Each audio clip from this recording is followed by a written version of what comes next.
They only gonna give us 600. At this point, that 600 might just need to help me. No, at first I was under the impression it was gonna be 1,200, and then Try was saying something about 1,800, and I'm like, no, it ain't the case because people, I don't know, people in the freaking Senate or whatever, they just really couldn't get it together and couldn't put their differences aside instead of trying to please the wealthy folk instead of the working folk who need money to take care of their families and just to survive during these trying times. But right, yeah. But this is what happens when you vote for a communist for president. That's what happens. Because now, yeah, but I know Charlie and I were saying that 2021 is going to be a better year, hopefully. We're getting a new president and the first female African American VP in office too. So definitely there are going to be some major changes up in Washington. All I'm just saying, they better get this shit together because I'm not doing it. Oh, believe me, they know what they're doing. They're not going to be BSing the whole time. They're going to get stuff done. I'm like this sorry fool we had for 4 years. Ronnie, Christian, what up? Ray Sean. Ray Sean. Where's Sam, man? Yeah, normally we would see Sam up here. Sam, you late. Yeah, because I was supposed to have signed this music deal, an important music deal. Motherfuckers don't pay me back, so right now I'm kind of in a salty mood right now. Oh, wow. Because the motherfucker going to mail me my fucking money in the mail, and now that shit might come after Christmas. I told this motherfucker, I don't want this shit coming after Christmas. I need my shit before Christmas. He couldn't try to, I don't know what, do expedited shipping to get it to you sooner or overnight it or. He don't even have the fucking tracking number. Oh my God. How do you? Because I told him I was going to come out of Greensboro to get the shit because I had to do this fucking bullshit. Yeah, it's all good, Ray Sean. My homeboy's neighbor hooked me up with the battery, and luckily that battery was fully charged. So last night was hell, but I just want to get this review done because I really wanted to talk about Sons of Soul last night on a Sunday. Yeah, I know. Yeah. Stuff happens. Certain things are out of your control. You just. Yeah. Yeah. I get it. Yeah, I'm just like, what? Why the fuck would you mail that amount of money in the mail?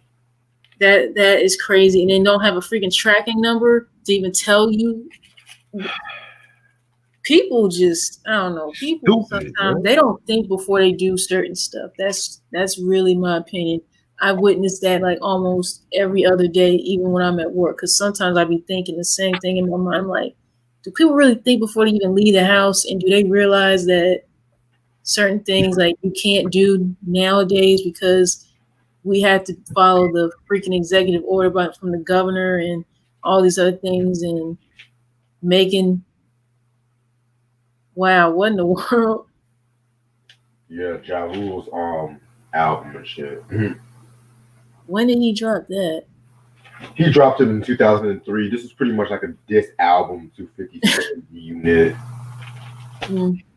I actually never heard the album. I heard bits and pieces. I didn't hear the whole album full, but I just find it funny how, I didn't mean to cut you, I just find it funny how he has the Pain is Love tattoo and shit, but yeah. And thanks for your package. I forgot to mention that to you too. Oh, no problem. Yeah, because I know the seller, he whoever it was messaged me sometime over the weekend, letting me know that the United States Postal Service has been having certain delays going on and stuff like that. So, but the other CD you're supposed to get Christmas Eve, so be on the lookout for it. Okay. Yeah, but the one that's still I don't know, still delayed or whatever. You want me to tell you what it was or what it is? Oh, you can surprise me. All right. Yeah. Cause like now it's just like that's another reason why I did not want my shit to be in the fucking mail. Yeah. Right. You know we're going through all this shit in the pandemic. You want to mail my fucking shit, man. Like I told this nigga halfway or me going to Greensboro, but Right. That would have made it so much easier and less on you to be worried and stressing, and then to come to find out you're not gonna get until like after Christmas or a day or two after Christmas. I and mean, motherfucker don't even fucking know and shit. That's why I say people don't think before they do certain stuff. People are so fucking stupid this fucking year. I can't understand. Exactly. That's exactly what it is. Yeah. Yeah, there's some stupid people out here. Well, I'm drinking right now and shit. That's why I might be a little lit tonight, but I don't give a fuck. Oh no, you got every right to be lit right now. I don't give a flying fuck.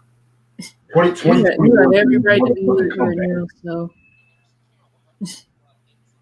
Because like I literally had a deal where I could have almost been signed to Def Jam. Like she was gonna offer me some shit to Def Jam, right? A discount. I thought I was gonna have that fucking money today. No. Whoa. So yeah, I'm mad.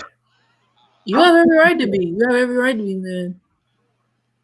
Something that huge coming your way and then all fell swoop and stuff going sideways and whatnot.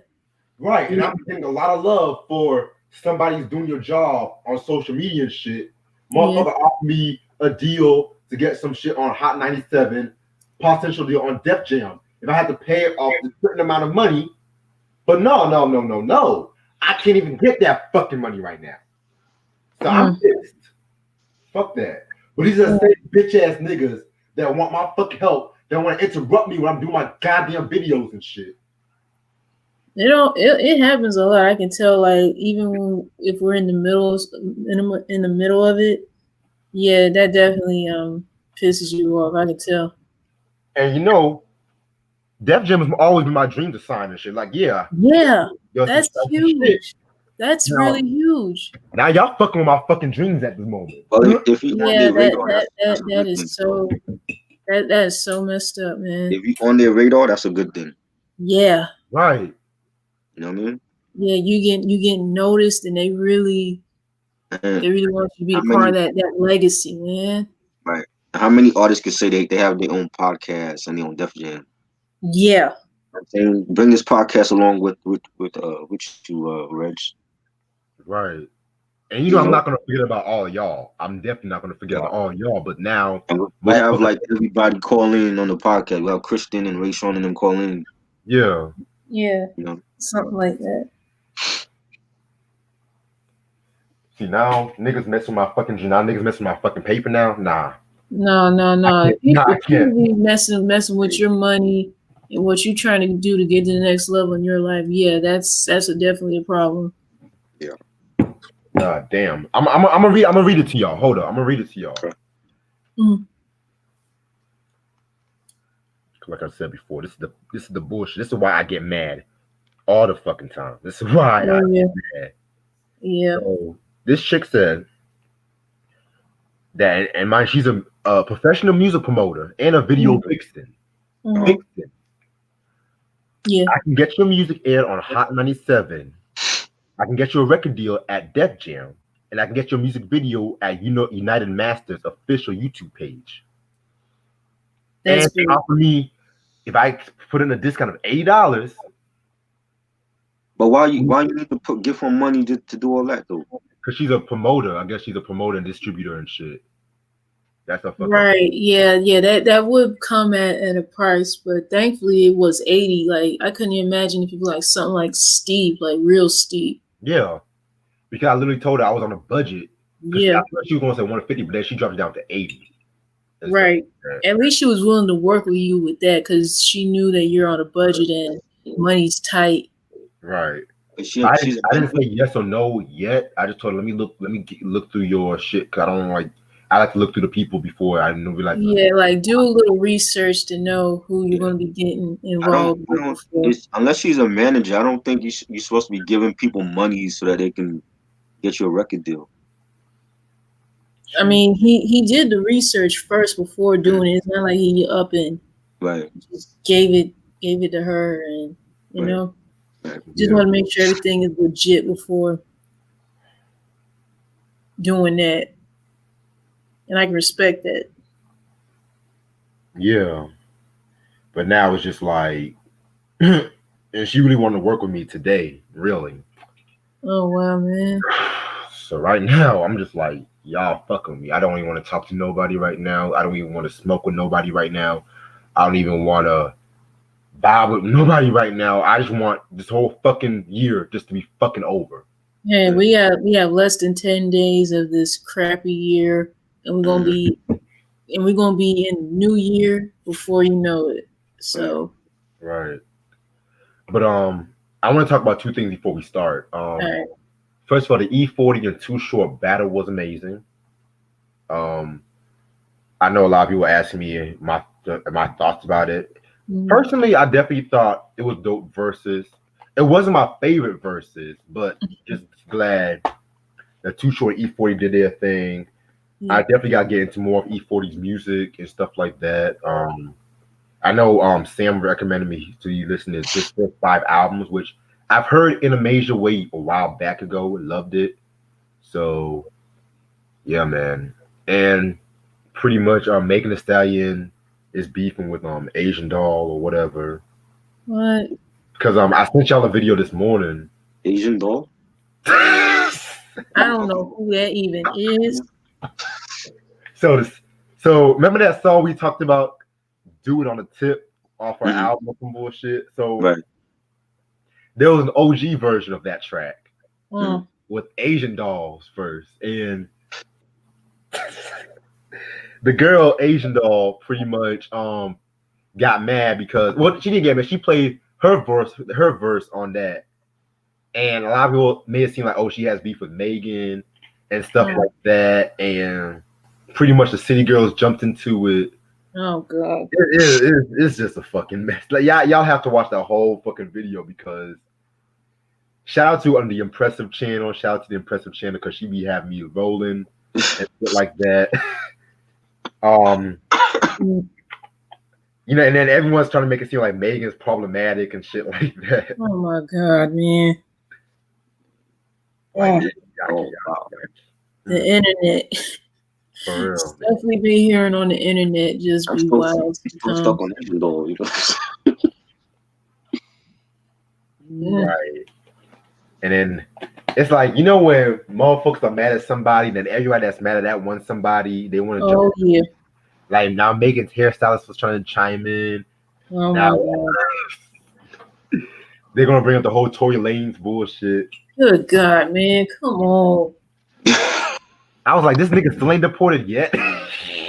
No. I think they still, I guess, I don't know if they have yet to have his court date or court appearance. You heard about that? Right. But if he does get charged, he's looking at some jail time. Of course. I'm just saying they were so quick to deport 21 Savage. They were so quick, but Asian. And yeah, Asian Doll was King Von's girl or some shit. Yeah. I don't know who they even are, so I thought it was a anime character or something. I thought so too. That's what it sounded like, a cartoon character or something. I'm like, wait, what? Wow. Yeah. You know me. I don't listen to all that bullshit. Does she look Asian at least? Oh, let me pull up a picture. Hold up. Yeah, let's see who this She probably black from the ghetto when she calls herself Asian Doll. Yeah, she is black. What? Where you Asian at? Yeah, or is she? Or does she have like? Asian. Or does she have a small percentage of Asian in her? We might be Asian. Bro, let me pull me another shot because this is hilarious. Oh Lord! Wait, that's her. That's Asian her. Doll. She looks what nothing. Asian. There's nothing. Look how Asian. Look how Asian she looks. She don't look Asian. She don't look Asian. No. That looks like Althea from Around the Way. Oh my god. Asian the brat, really? Asian. Is that an Asian about? There's Girl, you from Dallas, What's her Texas? name? Miss Sharon? Oh my God. Miss Sharon. Jamisha? Oh my Jamisha, Lord. Just stick with Asian, man.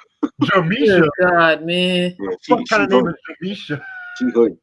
How many kids she got? Like 6? Man, I don't Jamisha. give a fuck. Yo.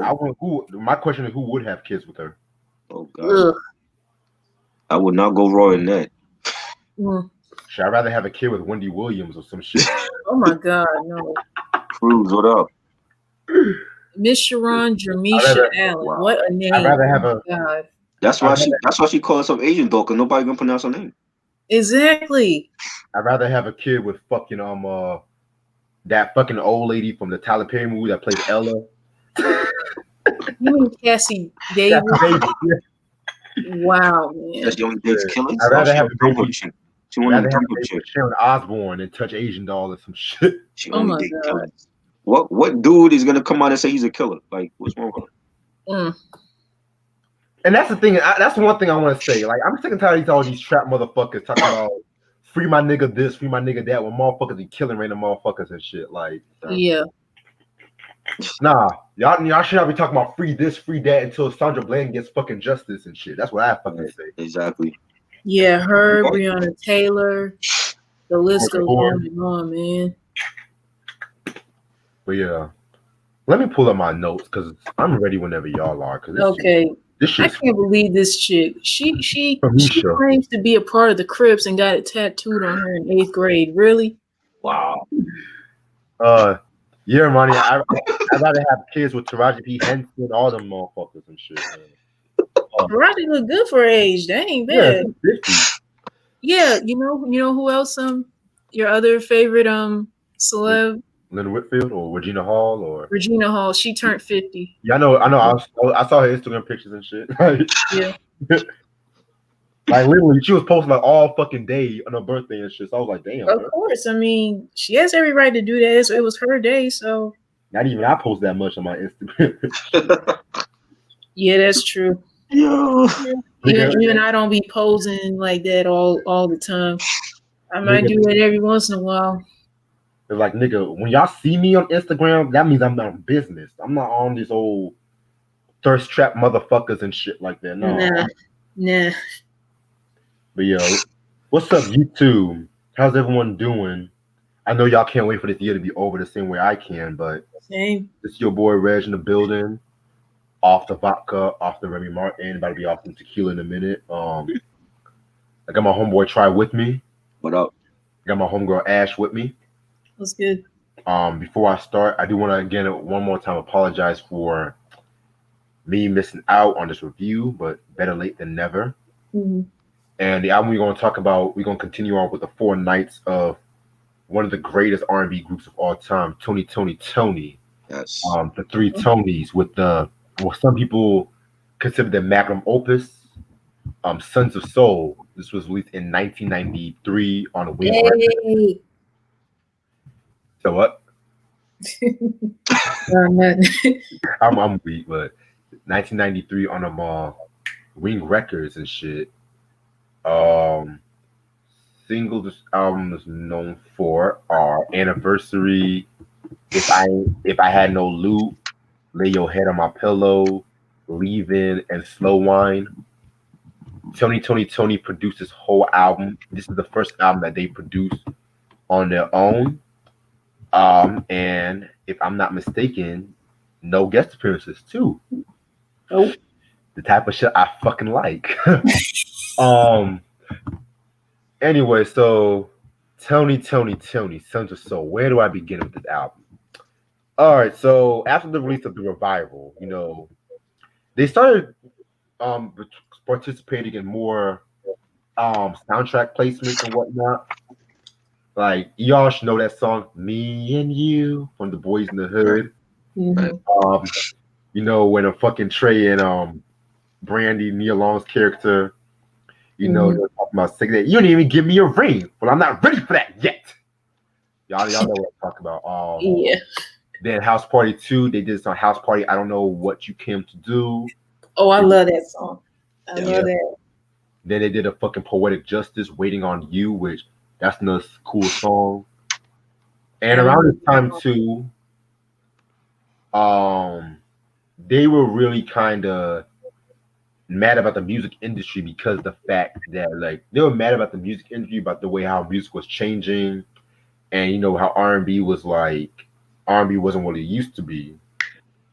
So with this next album, they wanted to have like a different direction by paying homage, excuse me, to like the older artists like James Brown, Temptation, Sly and the Family Stone, and so on and so on.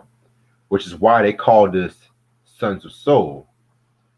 And with Sons of Soul, when this album came out in '93, I mean, it had more of a live instrumentation sound in comparison to like the Revival and the Who album and whatnot. And yeah, man, it was just a very good album. I don't know what too much to say about it. And like a lot of people say this is like their best album, which spoiler alert, this is my second favorite album. I'm more of a House of Music fan, but I'm gonna save that until next Sunday, hopefully. Um, so yeah, the album cover, very dope album cover. Have all three members.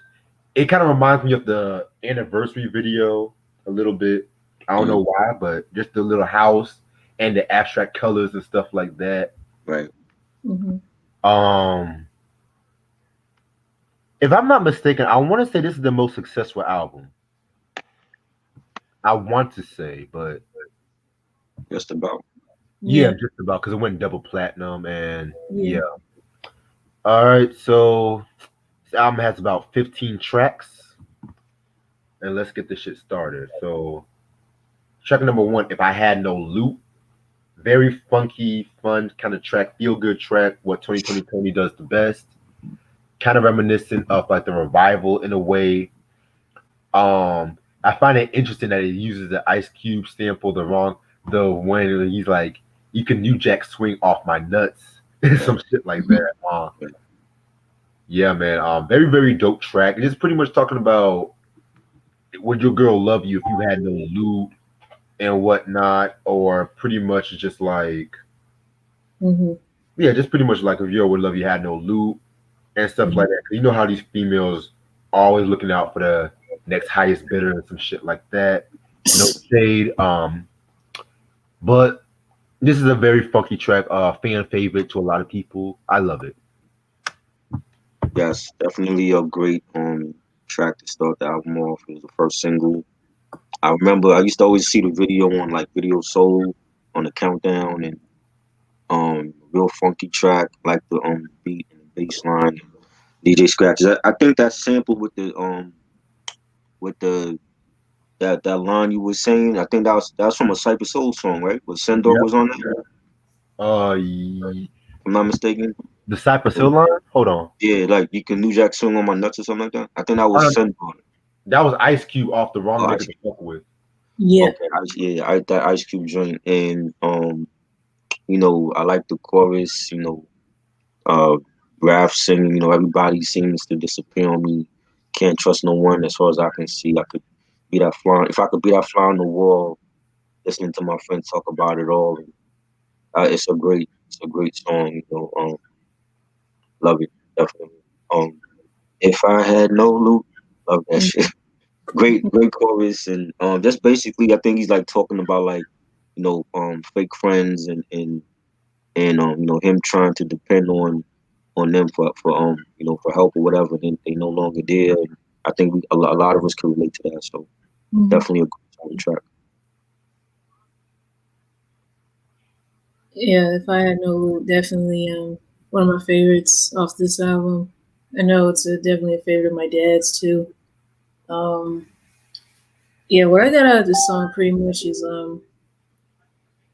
yeah, you really can't trust anyone like who will really stick with you if you really didn't have any money. Not too many people would. Some people will stick around, but for the wrong reasons, thinking that you can help them out all the time, and then they're not doing the same thing for you in return, and you just messed up. That's what I got out of the song. I love the chorus and just the sampling that was used. Definitely a very good, very feel good New Jack Swing song. Exactly. Yeah, man. New Jack Swing, man. I definitely love that New Jack Swing sound. Yeah. Definitely. Then we're gonna get into what goes around comes around. Mm-hmm. Self-explanatory. Just to let everybody know, I kind of consider this to like in terms of like content, like it's more simplistic comparison to like the previous two and even the House of Music album and shit. Mm-hmm. But yeah, this was a very cool song. Love the vibe, love the energy on this one right here. Cause you know people sometimes walk around like they're Mr. Untouchable or some Yeah, shit like that, but Karma is a bitch. it really is. Karma is definitely a fucking bitch. And one of these days when motherfucking Karma gets at motherfuckers and shit like that, Mm-hmm. gonna niggas gonna realize like you Yes. got to treat people like this. A good thing, there's the thing with good karma and there's the thing with bad karma. Mm-hmm. Or you can do a lot of good. You can do a lot of good or your previous life. You get fucked around in your previous life and boom, and shit like that. That's why I just always considered people are never good. People are never bad. They sometimes people do good things for bad reasons. Or they do bad things for good reasons and shit. So 2020 taught me a lot about that. But that's one thing I have to say about this song right here. Very dope song. Love it. Definitely a great track. Love the beat and the hi hats on it, the bass line. I know Ronnie said Trinidad artist General Grant was on it. That's like the little dance hall part of the Yeah. song, like finders, keepers, Mm-hmm. weepers. That joint, Finest um, Cupid losers weepers. yeah, that joint, yeah. That was I like that part in the bridge. Oh, that's the name of the game. Show no shame, like that. Just a great track, really banging. Definitely a solid album cut. Yeah, what goes around comes around is definitely another favorite of mine. Other than if I had no loop, Yeah, definitely a song that resonates with people when it comes to the concept of karma. Definitely like the energy you put out is gonna come back to you, depending on how you know, it's received or delivered. I love everything about it, like just the chorus and the moment when they say that's the name of the game, show no shame. I love that. And for the longest time, I always hmm wanted to figure out who was the guy rapping like in the middle of the song. But now I know. I was like, oh snap, okay. But I'm not familiar with what's the name? Yeah, I'm General. not. Yeah, I'm not familiar with him. Yeah, I'm not really familiar with them too and stuff like that. So yeah, you're not the only one. So that was what goes around comes around, Mm-hmm. which leads us into my ex girlfriend. I kind of see this album more of a concept album because I just felt like with this album, it kind of talk about like a breakup, and then it leads us into like the whole anniversary, which I'm gonna get into that. But Mm-hmm. I consider this song to be the original CeeLo "Fuck You" song. To be honest with you, because if you guys remember the "Fuck You," "Forget You," I know because people don't like that. Yeah, my when that song came out, my dad played that almost every day when I like in the evening whenever it was like on a weekday or whatever to the point that it kind of got on my nerves hmm hearing him play. play it on the computer and then singing along to it. I'm like okay, enough already. Give it a rest. You gonna wear this song Yeah. out. I think people listen to that album just for that one song. No, that was My actually a dad good didn't album. my So dad didn't listen to the album. He Yeah, it just was a only good album. listened to Lady that Killers is a good album. song. Yeah. That yeah, to me is his best album. yeah, I'll give you that. I mean, like as far as like solo wise, not the stuff with Danger Mouse. Uh, You didn't like the Gnarls Barkley stuff, right? Yeah, I know. I like Nose Buck. I mean, because he had a solo album on Arista like 2000, 2001. I think people slept on that one. But Oh Lady yeah, Killer, I think Lady Killer was his best, and definitely like his most mainstream solo album. You know, how you feel about that, Rich? yeah, man. I definitely got to re-listen to that album too, because Yeah, that was like my whole freshman sophomore year of high school. That album, you know. right. But my ex girlfriend, I don't know. I just love the chorus. My ex girlfriend is the hoe. They say my My ex ex girlfriend is girl. the I love that. I love that. okay. Mm, Now you know me. I don't like to always consider women hoes or bitches. I don't like to call them that unless they really are. But right. this song really should not be taken seriously like that. Yeah. It's just a playful track because Mm, for one, 2020 was from the West Coast. yeah. Right. Let's be real. Mm-hmm. And Mm-hmm. worth like hoe and bitches, they were like prominent around that time and shit like that. Mm-hmm. So and sometimes females love to be called a hoe sometimes. So Mm-hmm. I mean, I'm not trying to be funny, but um, I love the line where he said, "Down the street about 2 o'clock, I saw my brother, so I stopped." My ex ad lib. They couldn't wait to talk to me to put me up on the latest scene. I just laughed because I heard it all before. Shit like that. I don't know. Raphael was just going in, just reading this whole fucking girl, man. Right. I fuck with it. And people gotta remember this album came out in '93 when you had a lot of rap songs that had bitch or hoe in the title. You know, Apache came out with Gangsta Bitch. That was a big hit. You had, Doggy Style came out and that, they had bitches ain't shit on there. So, that just what it was at that time, for the climate of music. But it's definitely a great track. I love the beat. I like the chorus and, Raph basically singing about, his ex-girlfriend being just that. She was a hoe and doing her, and I thought again it was another solid album cut, and I love it. Definitely one of my favorite tracks on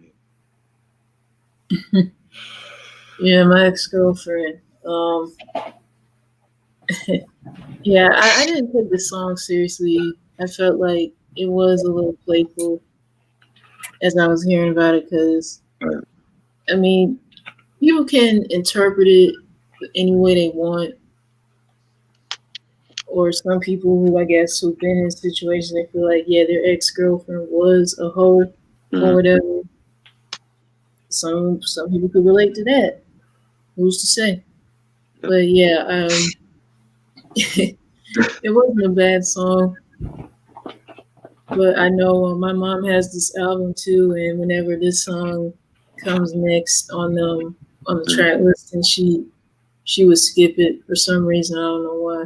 That maybe she just don't like it, or just didn't like Right. the fact that the chorus said, "My It's the ex girlfriend is a hoe." I don't know. happens. That's just her opinion. It's kind of funny how motherfuckers would say, "Oh, I don't like to listen to all this music about hoes and shit like that," but y'all Mhm. listen to City Girls and Asian Doll and shit. Oh my god. Y'all would have all these rainbow colored weaves and shit like that. Right. Then call Mm, yourselves Asian and shit. Where you're damn near not even fucking But Asian. the song was tastefully done. You know what I'm yeah, saying? Like it's still a great R&B song. It's tastefully done. I mean, like I can understand why they don't like the chorus, but yeah, I mean, it yeah. But is. I didn't take the song seriously. I thought it was playful. Yeah, they being real with you. That's Oakland. Oakland people are real, so they're gonna tell you how it Yeah, is. yeah. Even though I've never been to Cali, I ain't been in Oakland. Like, Yeah. Mm.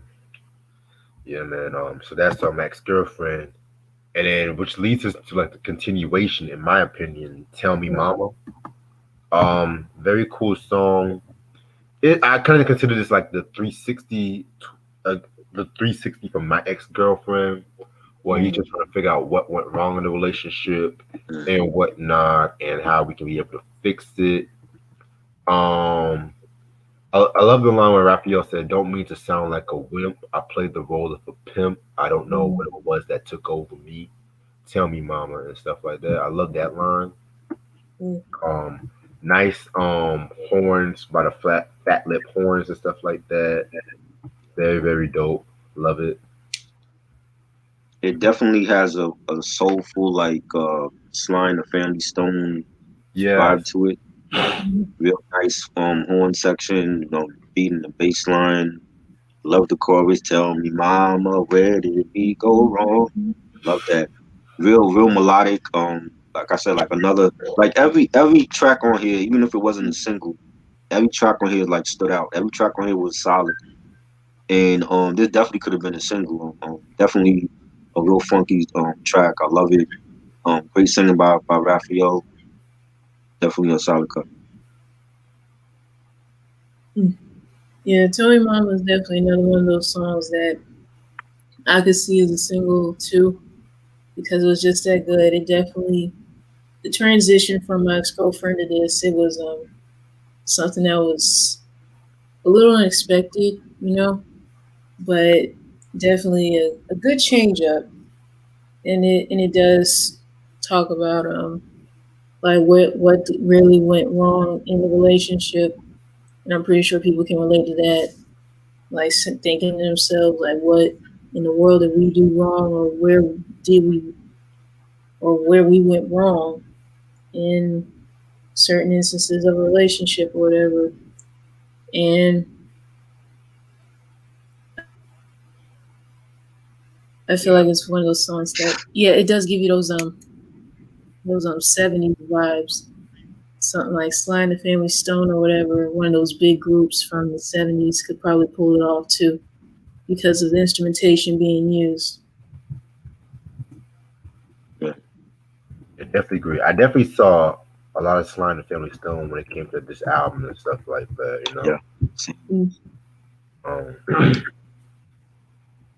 Next we got Leaving. Now I did see Sly and the Family Stone with that one.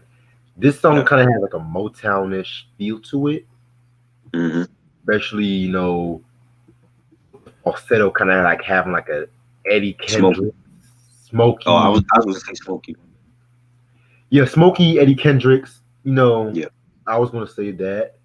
Yeah. Very cool song. I love this song.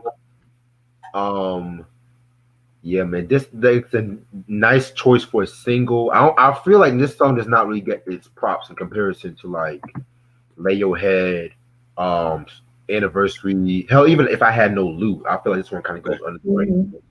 Yeah. Yeah, definitely has a that Motown vibe to it. Again, real soulful, nice beat. I could definitely picture like a video for this is where like they might be like in the country and Raph is like singing to his woman like, yo, let's leave from here though. You know what I'm saying? Like he's saying like, I know that you really want to be with me, so don't let them dictate how love should be. And that would have been like a great video for that. Love the chorus. Nice. Y'all got me singing like I'm Drake and shit on here. I just love the choruses on here. Like it just if I don't feel like singing, I'm gonna sing it. So I like the Q-Tip sample, but he's I forgot what song that he sampled from Tribe for that. It's like a Q-Tip sample on the chorus. If the Papes Come. Yeah, that joint. If the Papes Come and Raph singing in his Eddie Kendricks and Smokey falsetto definitely goes with the song. Definitely a classic song. Yeah, I'll admit, Leaving is definitely one of those feel good songs, and then too, for it to be the fourth single, I feel like it didn't get like radio play as compared to the other stuff off this album. And it's funny that y'all mentioned Smokey Robinson, because music critics found the song's style and the way that Raphael's was singing is reminiscent of Smokey Robinson. Yeah. Ronnie said it was from the Beverly Hills Cop 3 soundtrack. Yeah, I was just about to mention it. It was from the Beverly Hills Cop 3 soundtrack. Because I remember hearing it in a scene somewhere in that movie, even though that movie was awful. But besides that, it's definitely a lighthearted, feel-good song that I wish there would have been a video for it. I mean, it would have been great. You said it's a single, right, Rich? Yeah, it's a single. And there was a video. Oh, there's a video? I never saw it. It is? Oh, yeah. Wow. Okay. I never seen the video, but Wikipedia says it's a music video. I never seen the video either. Check it out. Let me see if it's on YouTube and shit. Give me a second. Yeah, we need to check that out. Yeah. Cause like I said, like this wasn't like one of like their biggest singles. But... No, it wasn't. But very slept on. Yeah, see, it's not on Vivo. It's not on emo and shit. So thank God for that, cause and that's the thing. That's the thing about Vivo. Sometimes they take certain shits out the music video, or they edit the stupidest shit. Like, never listen to Onyx. Never watch the Onyx Last Days video on YouTube. Never, because they blocked out a lot of shit.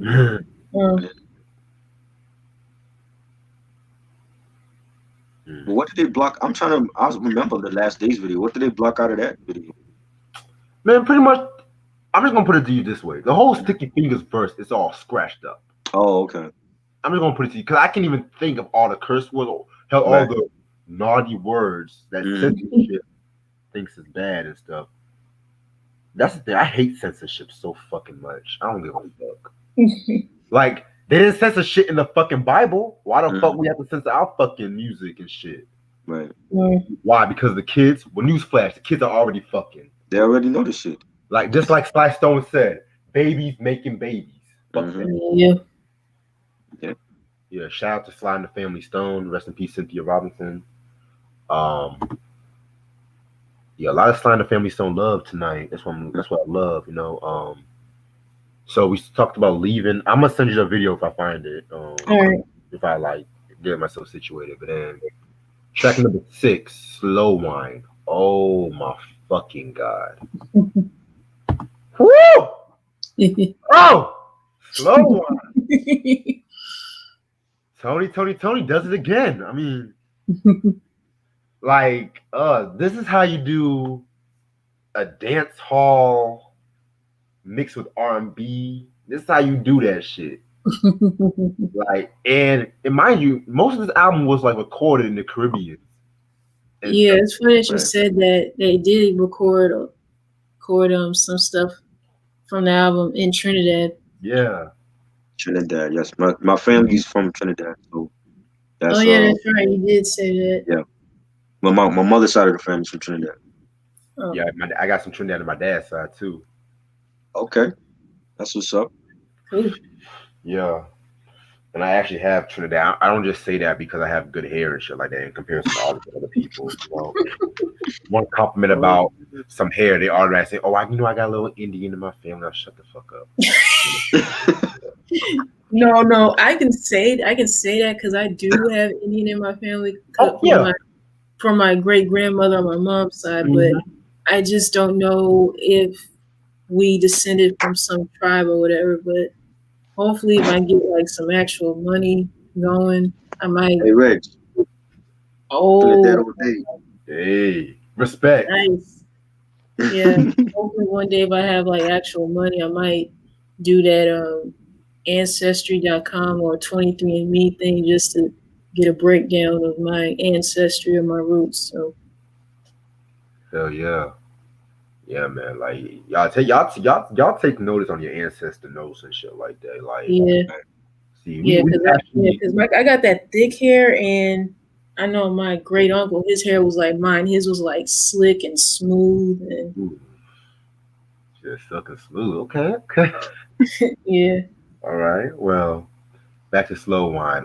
Very, very dope track right here. Dwayne, like I said, Dwayne and Raphael, their chemistry together, I'm telling you, man, cannot be matched. No. I gotta put my Deborah Cox like no. Nope. Gotta pull the Deborah Cox. Yeah, it was definitely a good song, and you got Dwayne saying like how when they were chilling in Trinidad that they discovered a new way to dance, and it's called slow wine and it's not a drink. And I like the real mid-tempo ballad, and it has like nice pianos on it, nice beat. Definitely a real groovy track. Yeah, I will always remember the R. Kelly Slow Wine song too, because he did one also called Slow Wine. Yeah, I remember that shit too. That was dope. You don't remember that joint? I think that was from the Double Up album. I forget what album that was. No, I think it was from TP3, but you could be right. Okay. Yeah, there's a video for that one too. I know that. There's a video for that one. Yeah, I prefer the remix with Sean Paul. That's the remix I prefer. Yeah, that was good. Yeah, the remix, that was good. Salute, Legions, salute. Legions. No, we didn't talk about anniversary yet. That's coming up. Hold on, for your role. Yeah, we haven't gotten there yet. Oh, Nah, we're not there yet. oh. We just started. We're not there. Yeah, we just getting to the good stuff here. Yeah. Slow wine. I know back when I was a kid, I know my mom, she would play this album a lot whenever we go like on road trips or whatever. And I know she would have this song on repeat, and the next one we're gonna get into in a bit. But I was like 7 years old when I heard this song, and I had no idea what in the world they were even singing about. But when he said something about that it's not a drink, I'm like, okay, if it ain't a drink, then what the heck is he talking about? Right. And of course, I knew I didn't even ask my mom because I don't think she wanted to tell me back then because I was too young to know. Right. but as an adult, I know I get what the songs are talking about. I get it. Yeah. But yeah, it's not a bad song. It's definitely one of those songs that are like, if you're having a good night and you want to make it better, Right. put this joint on. And I want to say that the chorus on Slow Wine is reminiscent of Whatever You Want. Like where you have like when you have Raphael's voice come in on the chorus, it reminded me of Whatever You Want. Yeah, I can see how that be because of Dwayne singing it and then Raphael doing the chorus. Yeah, I get that. I definitely see what you're saying about that. You know what I'm saying? I know Nick's is gonna love "Lay Your Head on My Pillow." That's the song. I just seen him say. Woo! Damn, everybody is hitting me up about doing promos and shit. God damn. Okay. "Lay Your Head on My Pillow." Very, very dope track. Sensual, smooth. I mean, whenever they do a fucking ballad, it's a fucking ballad. Yeah. Not a ballad hip hop with a rapper or not. It's a fucking ballad. Yeah. Like Jesus Christ. It remind it kind of reminds me of a mixture between the Isley Brothers, like late 70s Isley Brothers, and also a mixture between what's the cat's name? That cat's name, like Norman Connors, like his music and stuff like that. Right. Very interesting track. I love this song. The music video, there was a music video to this track, and it was kind of controversial because Toni, controversial. And they had like them appearing nude. I don't remember that. I don't remember that at all. Seen the videos. Yeah. And Dwayne Wiggins, I never seen the video to this track at all. I never seen the video. I've heard about the video. I've seen like clips, but never seen the full video. Dwayne Wiggins, he's talking about how the reason why they appeared nude was because male artists at that time, like R. Kelly and Aaron Hall. I'm just speaking of at that time era and stuff like Jodeci. They were like objectifying women because women would be half naked or in lingerie. And they want to do like a role reversal thing and stuff like that. And BT, Viacom, they wanted them to redo the video because, of course, niggas won't be. It's like it wasn't until D'Angelo's Untitled How Does the Feel video that people didn't accept a black man being nude in the R&B video. And mind you, y'all know what happened to D'Angelo after that video. Oh yeah. That's all I'm going to say right there. So you got more women. What? I know what happened to D'Angelo after. I'm just gonna leave it. What happened to him? Yeah. He pretty much went to like a recluse and shit like that. He pretty much said, like, Yeah. People only want to recognize him at that. Oh, Mhm. And he want to be focused as a musician Yeah. and stuff like that. You know, kind of like how it's not like exactly how what Donny Hathaway was going through, but still. well, I Mhm. mean, why did he do the video if he didn't want to be portrayed as a sex symbol? Right. You know what I'm saying? I mean, because I didn't know it was because of that. I thought he just, I remember like early 2000s, he got in trouble with the law. Mhm. He was going through some like baby mama drama with Angie Stone and stuff, but I didn't know it was because of the video. Angie Stone. Y'all know how much I like her, but anyway. Mhm. I'm just saying, if he, what's up, Sam? Yeah, what I want to just say, how the fuck you let D'Angelo go? Right. Yeah, I saw her unsung and shit, man. I mean, I like Angie Stone, but for personal reasons, like y'all all know. right. Yeah, y'all know. Okay. Yeah, but that's all I have to say. Lay your head on my pillow, classic Stone. Yeah, definitely a nice melodic mid-tempo track. Love the guitars in it, and the guitars stand out on this track, and the beat, and you know, you got Ralph's saying, you know, here we are in the room together, holding hands, and it's gonna get better. I know that you're in the mood, and I love the chorus. Lay your head on my pillow and just relax. I love that. Real. That's like a love making track. Like that's like a couples track right there. There's a couple of those songs in this album, but it's just like a real feel good, put you in the mood type of song, like with your significant other. And definitely a classic song by the group. Mm. Yeah, lay your head on my pillow is definitely one of those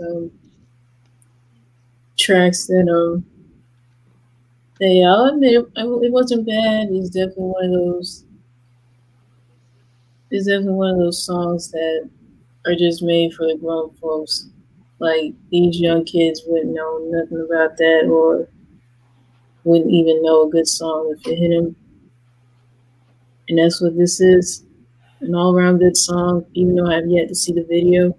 And I didn't know there was a backstory about the video and them having to redo it because of, censorship and all that. But definitely it's a song that I feel is timeless and I never get tired of. Right, I definitely see what you're saying. Yeah, I never knew that shit about the video either and stuff like that. I never knew, but I don't think I've seen the video. because they were all new and shit. That's probably why. If I've seen it, I don't remember. But I usually remember like videos I've seen. I don't remember that one. Shit. They didn't ban it off for like BET or nothing. Like I said, they told them to reshoot the video. That's all they told them from what I looked up. I don't remember that. Hey, maybe I'll do a video reaction to it one day. Right. Is it on YouTube? Yeah, I've seen the thumbnail on YouTube before. Okay, maybe do a video reaction to that and the leaving video. Got you. I'm down for that because we still got to do the Bust the Boot video too, which I'll probably let y'all know. We'll probably do that one next week and shit like that. Because Bust the Boot. Yeah, that Red Light Special TLC. I love that TLC video. Which one? Red Light Special. Oh yeah. That was definitely a great ballad. Yeah. Yeah. Now we're gonna get to I Couldn't Keep It to Myself. Oh my god, man! Why wasn't this song a single? Who knows? Oh shit! Who really knows? Because I literally forgot about this track. I forgot about this track until I heard the chorus. Like I couldn't keep it to myself. Like, whew. It has that like 2000s R&B feel. Like it sounded like something that Raphael would have done in the 2000s. Yeah. Like yeah. His 2000 album, The Way I Am, or whatever. Instant vintage. Yeah. It's kind of funny because I was actually talking to my homeboy about that album, because I was talking to him about 2020. Tony was like, "Well, y'all should talk about the instant vintage." I was like, "Nigga, we discussed that, man. Like, trust me, we showing respect to 2020. Like, that's the thing we do. We showing respect to black music, not just black music in general, but just an emphasis on the artists that do not get the love, like 2020 Tony, Yeah, Mint Condition, which hint hint. Thank you, Ashley. no problem. Yeah, you know, After 7. Yeah.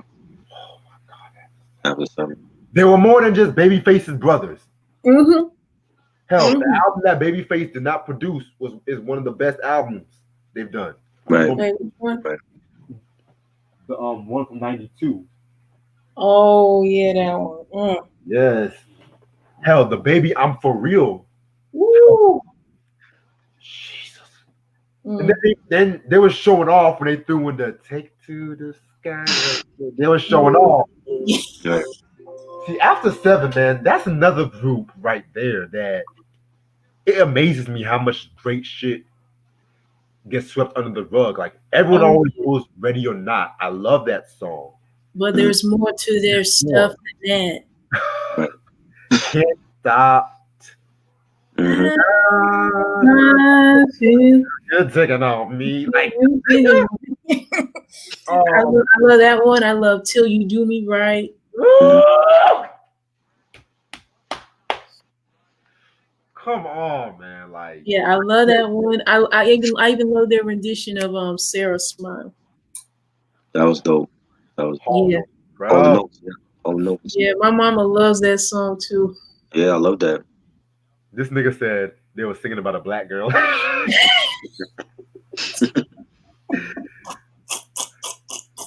If you feel I can't go on.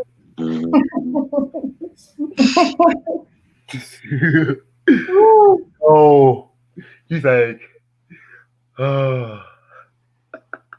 He said Hall Notes was singing about a black girl.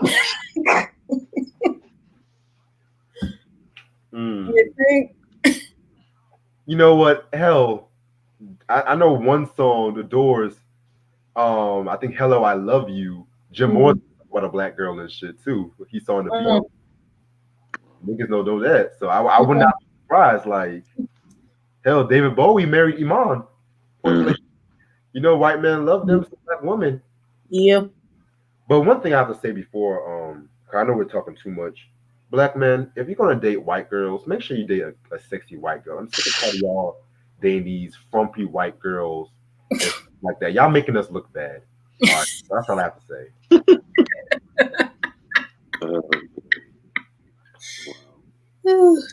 Y'all making us look bad. Like, it's bad enough y'all going a white girl, but at least date a cute, sexy white girl. That's some Becky looking chick from college. Not Honey Boo Boo's mom and shit. Oh my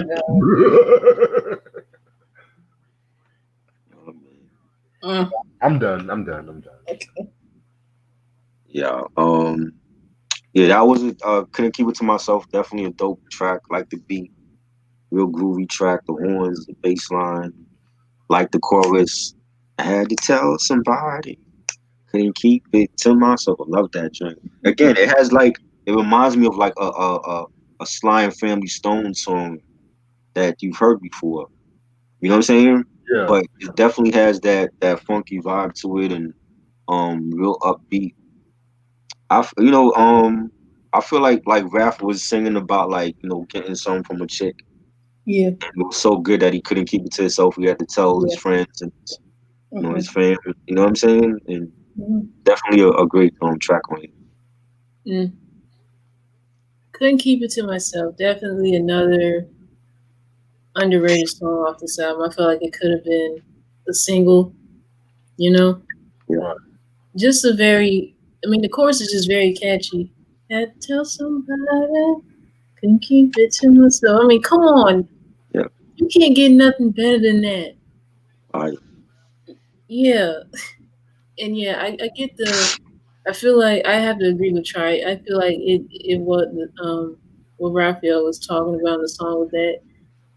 He got it in with this female, and it was so good that he really had to tell all his boys about it.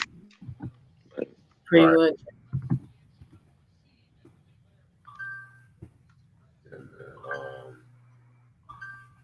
God damn. Okay, nigga. Um, Now we're gonna go to like a huge 360 with Gangsta. Mhm. Gangsta Groove. Mm-hmm. I love this track. Mm. Believe it or not, I actually love this track. Cause a lot of R&B groups love to do this whole was trying to go for that hardcore rap sound, where the gang Yeah. trying to appeal to that. Hmm. Mm-hmm. What they did, they pretty much like told a story. They pretty much told a story about this cat. He loved to play around with a lot of females and stuff like that. Hmm. AKA he's a sugar daddy. And Mm. when the verse 2, when Dwayne Wiggins, when he was saying some shit like age of 17, he ran and caught a train to another town where no one knew his name, ran into a man who said he hipped him to the game. Boy, you stick with me, I'll teach you everything. So I thought he was talking about pimping, like he's teaching him how to be a pimp. That's from what Yeah. Right. and so when you end off the song and stuff like that, and this is what interests me, you know, pretty much, he say, "Hey, Mac Daddy," it's like he's talking about all this money and stuff like that. And so next thing you know it, that's why they call him Sugar Daddy, where it's talking about like a pimps and you a gangster, you pimps and gangsters or some shit like, and it's like motherfucker who's playing around with the females, he end up getting played by somebody who is more skilled than him. Right. Mm. I like that. Definitely very dope track. This has like a very B-side quality to it and stuff like that. Mm-hmm. Um, like I said before, Tony, man. I mean, it's like what? It's like what else can y'all do? It's like what else can y'all do that's amazing? What else? Mm. Yeah. It had like a G funk sound to it. Mm, Yeah. Like West Coast because they all from Oakland, and it Hmm. had like that G funk R&B sound to it, and them rap singing about like hard times on the streets, for the 17-year-old and him I thought it was about like him being running into trouble on the streets with a pimp or something, or Yeah. like a drug dealer. You know what I'm saying? That's the type of vibe I got from the song because it's like a storytelling track, you know. Right. And I thought it was great. I thought it was like I mean the title Gangsta Groove. I didn't really care for that title, but the song is great. Yeah, I just thought it could have been named something else besides Gangsta Groove. You know what I'm saying? Mm. But yeah, it was a dope song. I think at that time too, like when they labeled songs like that, Gangsta Groove, it kind of like already knew what you was gonna be in for when you hear that Mm. song. So you knew it was like, okay, it's gonna be something street, something gangster, whatever it's gonna sound like, an NWA song or whatever. You know what I mean? So I thought it mm, was Yeah. Gangsta Groove. I really wasn't too sure what the song was about. I was under the impression of like the guys were just telling a story of what I guess that gangster lifestyle in the streets of Oakland or whatever. You know, that yeah. was my take on it. It wasn't a bad song, but I know when my mom would play this album, she would always skip over this song because she didn't. I don't know, she just didn't like the song or didn't like the concept or what. I don't know. right. Yeah, Yeah. The title, I think the title, yeah, I feel like Gangsta Groove. I was just like, yeah, y'all definitely yeah. They could have named it something else. Right. shit. That's like with NWA did that something to dance to. Mhm. The niggas with attitude, something to dance Right. to. Wow. That rhymes. Yeah. You got DJ Quick Summer Breeze, but Summer Breeze was a dope song. Yeah, that was dope. That Right. was dope. See, with Quick, he knows what to do with his shit Yeah. sometimes. Um, then we're gonna get into Tony's in the wrong key. Hmm. Very cool song. What I got from this track is like them just saying like where it all started, how it all started and stuff like that, and how they stuck together for all these years. Hmm. No mention about the other members though, but okay, I'll just leave it. Right. But yeah, pretty dope track. It kind of reminds me of the New Edition, that way it all started from the Heartbreak Yes, album. I love that song. Yeah. Where it all started. And they took shots at New Kids on that, right? Like, Yeah, I did not know that and they until were we rapping on that. And they were rapping on that song. Hell yeah. found out. But the crazy thing is, they ended up doing a song together for Right, the right. New Kids album. Yeah, Yeah, yeah. who knew? Great. This song, supposedly, I heard that Ali Shaheed did the drum programming on this song. Yeah, he did. Yeah, he did. Cause it sounds like a tribe song. It sounds like it has a native tongue feel to it, with the Yeah, beats and the hi hat. yeah, And he needs a certain machine for it. right, and like it's dope. It's one of my favorites on this album, and I like the beat and the bass line. And Raph, the way that Raph is singing, he's singing like he's drunk or high. You know what I'm saying? Like he's like the way that he was singing, like pronouncing the words, like I Yeah. wonder how we stuck together. I'm glad that we did. I'm like, why are you singing like that? Because like the beat is a fast beat, so I'm like, well, why is he singing like Yeah. that? You know what I'm saying? I love the chorus Tony Tito inside. I love that. Love that. Definitely one of my favorite tracks on this album. Yeah, Tony's in the wrong key. I definitely like it. It's different, and what I got out of the song was pretty much the backstory of the guys from where they started from to get to where they were in '93. Right. Yeah. That's what I got out of it.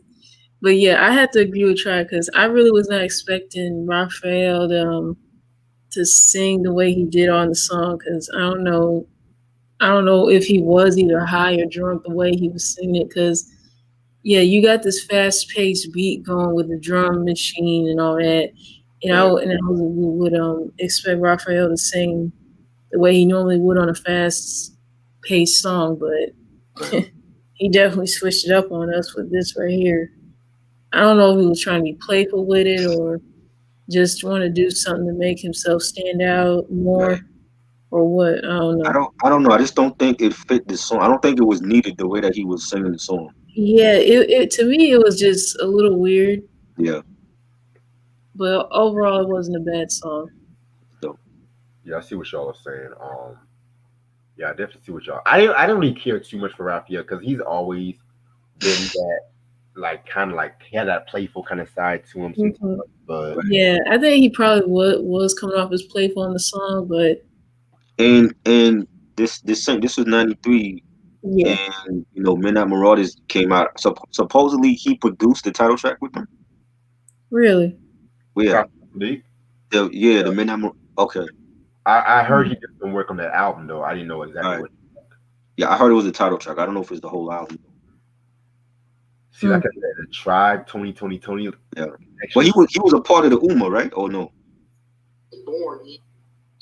No, it was Q-Tip, Ali Shaheed, and JD. Oh, okay. Okay. Yeah, man. And as much as I love JD, this is gonna sound very controversial. Oh boy. He's high, folks. I never really considered his work with the Umna on Beats, Rhymes, and Life like some of his best. Mm-hmm. I think it's a great album. I mean, to me, his best is Far Side, the Lab Cabin California album, and the Slum Village stuff. But I mean, at that point, it was just like starting out with Tribe, and yeah. Yeah, but like, don't get me wrong. I love the production on Beats Rhymes. I love it, but I know a lot of people. A lot of people want to be all like, oh, everything like Joey Dilla touches, like, oh my god, right, yeah. The shit on Amplify I didn't like. And I like Amplify, but it was more mainstream though. It wasn't really the tip that we know. Compared to Renaissance is like his real album. Kamal the Abstract. Kamal Abstract, right? He was singing and rapping on that. Yeah. Anyway, so we talked about Tony's in the wrong key. Yeah. So now we're gonna get into dance hall. Dance hall. What did I say about dance hall? Yeah, this would look a nice song though. again another song where they kind of experimented with like the island kind of sounds or whatnot. Right. Yeah, I liked it for what it was. You know what I'm saying? It was cool for his time. I mean, when you hear it now, it's kind of cheesy, but the way that Right. Dwayne is singing, like he's trying to have like a Jamaican accent on the song, Yeah, and he doesn't sound Jamaican, but I Right. mean, it was cool. I see what they were trying to do because they were out in the Caribbean. I get it. Mhm. You got the General Grant artist on that song again as well. It was cool. It's not like a whack song. It's just not one of my favorites, but it was alright. Yeah, I would have to agree with Try. Like, even though it's not a terrible song, it just wasn't a favorite of mine. I can understand like the guys wanting to be very versatile with this album. We all witnessed that through listening to it and trying to, I don't know, come across as someone from the islands. I guess their way of doing it, but of course you already know they don't sound like they could be from Trinidad or Tobago or wherever, you know. Yeah. right. I'll admit, yeah, music during the early '90s, yeah, artists would be experimenting left and right, trying to incorporate different sounds or different, Mhm. I don't know, techniques or instrumentation, whatever. And that's what pretty much I got out of the song too.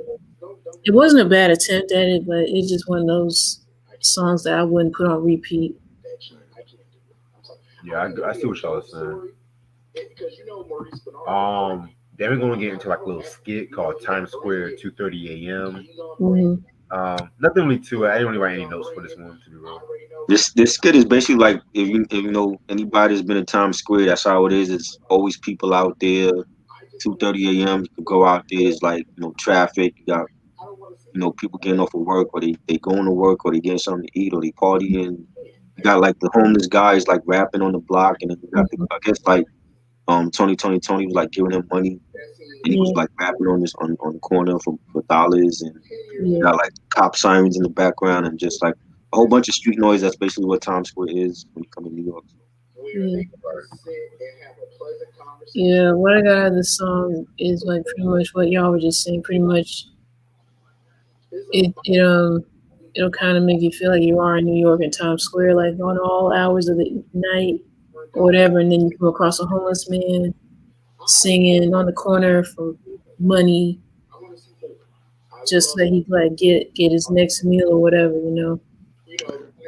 Really nothing to it. Yeah, I definitely see what y'all are saying. Then we're gonna get into fun. Hmm. This was an okay track. Really was not one of my favorites, but it was just like a fun, no pun intended. It was like one of those kind of happy kind of tracks, I guess. It was alright. Yeah, it definitely had a like a New Jack swing feel to it. Really nice beat, nice hi hats on it, real jazzy. You got the horn section on the track. Had like a native tongue vibe to it as well. And Raph was singing looking back on when I didn't have no loot, I was still getting fun, y'all, in my bunny suit. So yeah, it was definitely like a nice, feel good track. A real upbeat. I liked it. Yeah, I mean, I like the song "Fun." Definitely a very upbeat track I'll admit I like the instrumentation being used on it, just from the horns. It definitely gives you that vibe of I don't know, something you would hear like during the '70s. You know, that's what I got. You like Earth, Wind, Definitely one of those songs that'll make you want to get up and dance too. exactly. I definitely see what y'all are saying. It had like an Earth, Wind, and Fire, Yeah. like a Kalimba Productions style to it. Y'all ready? Mm. Yes. Y'all brace yourselves. Yeah, boy. Mm. Anniversary. Yes.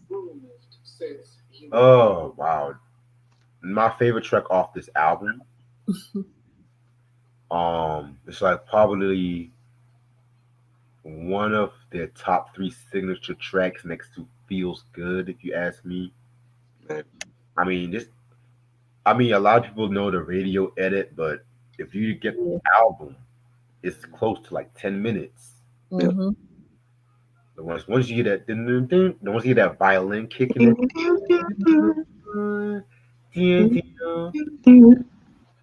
and this was actually the first song I've heard from Tony.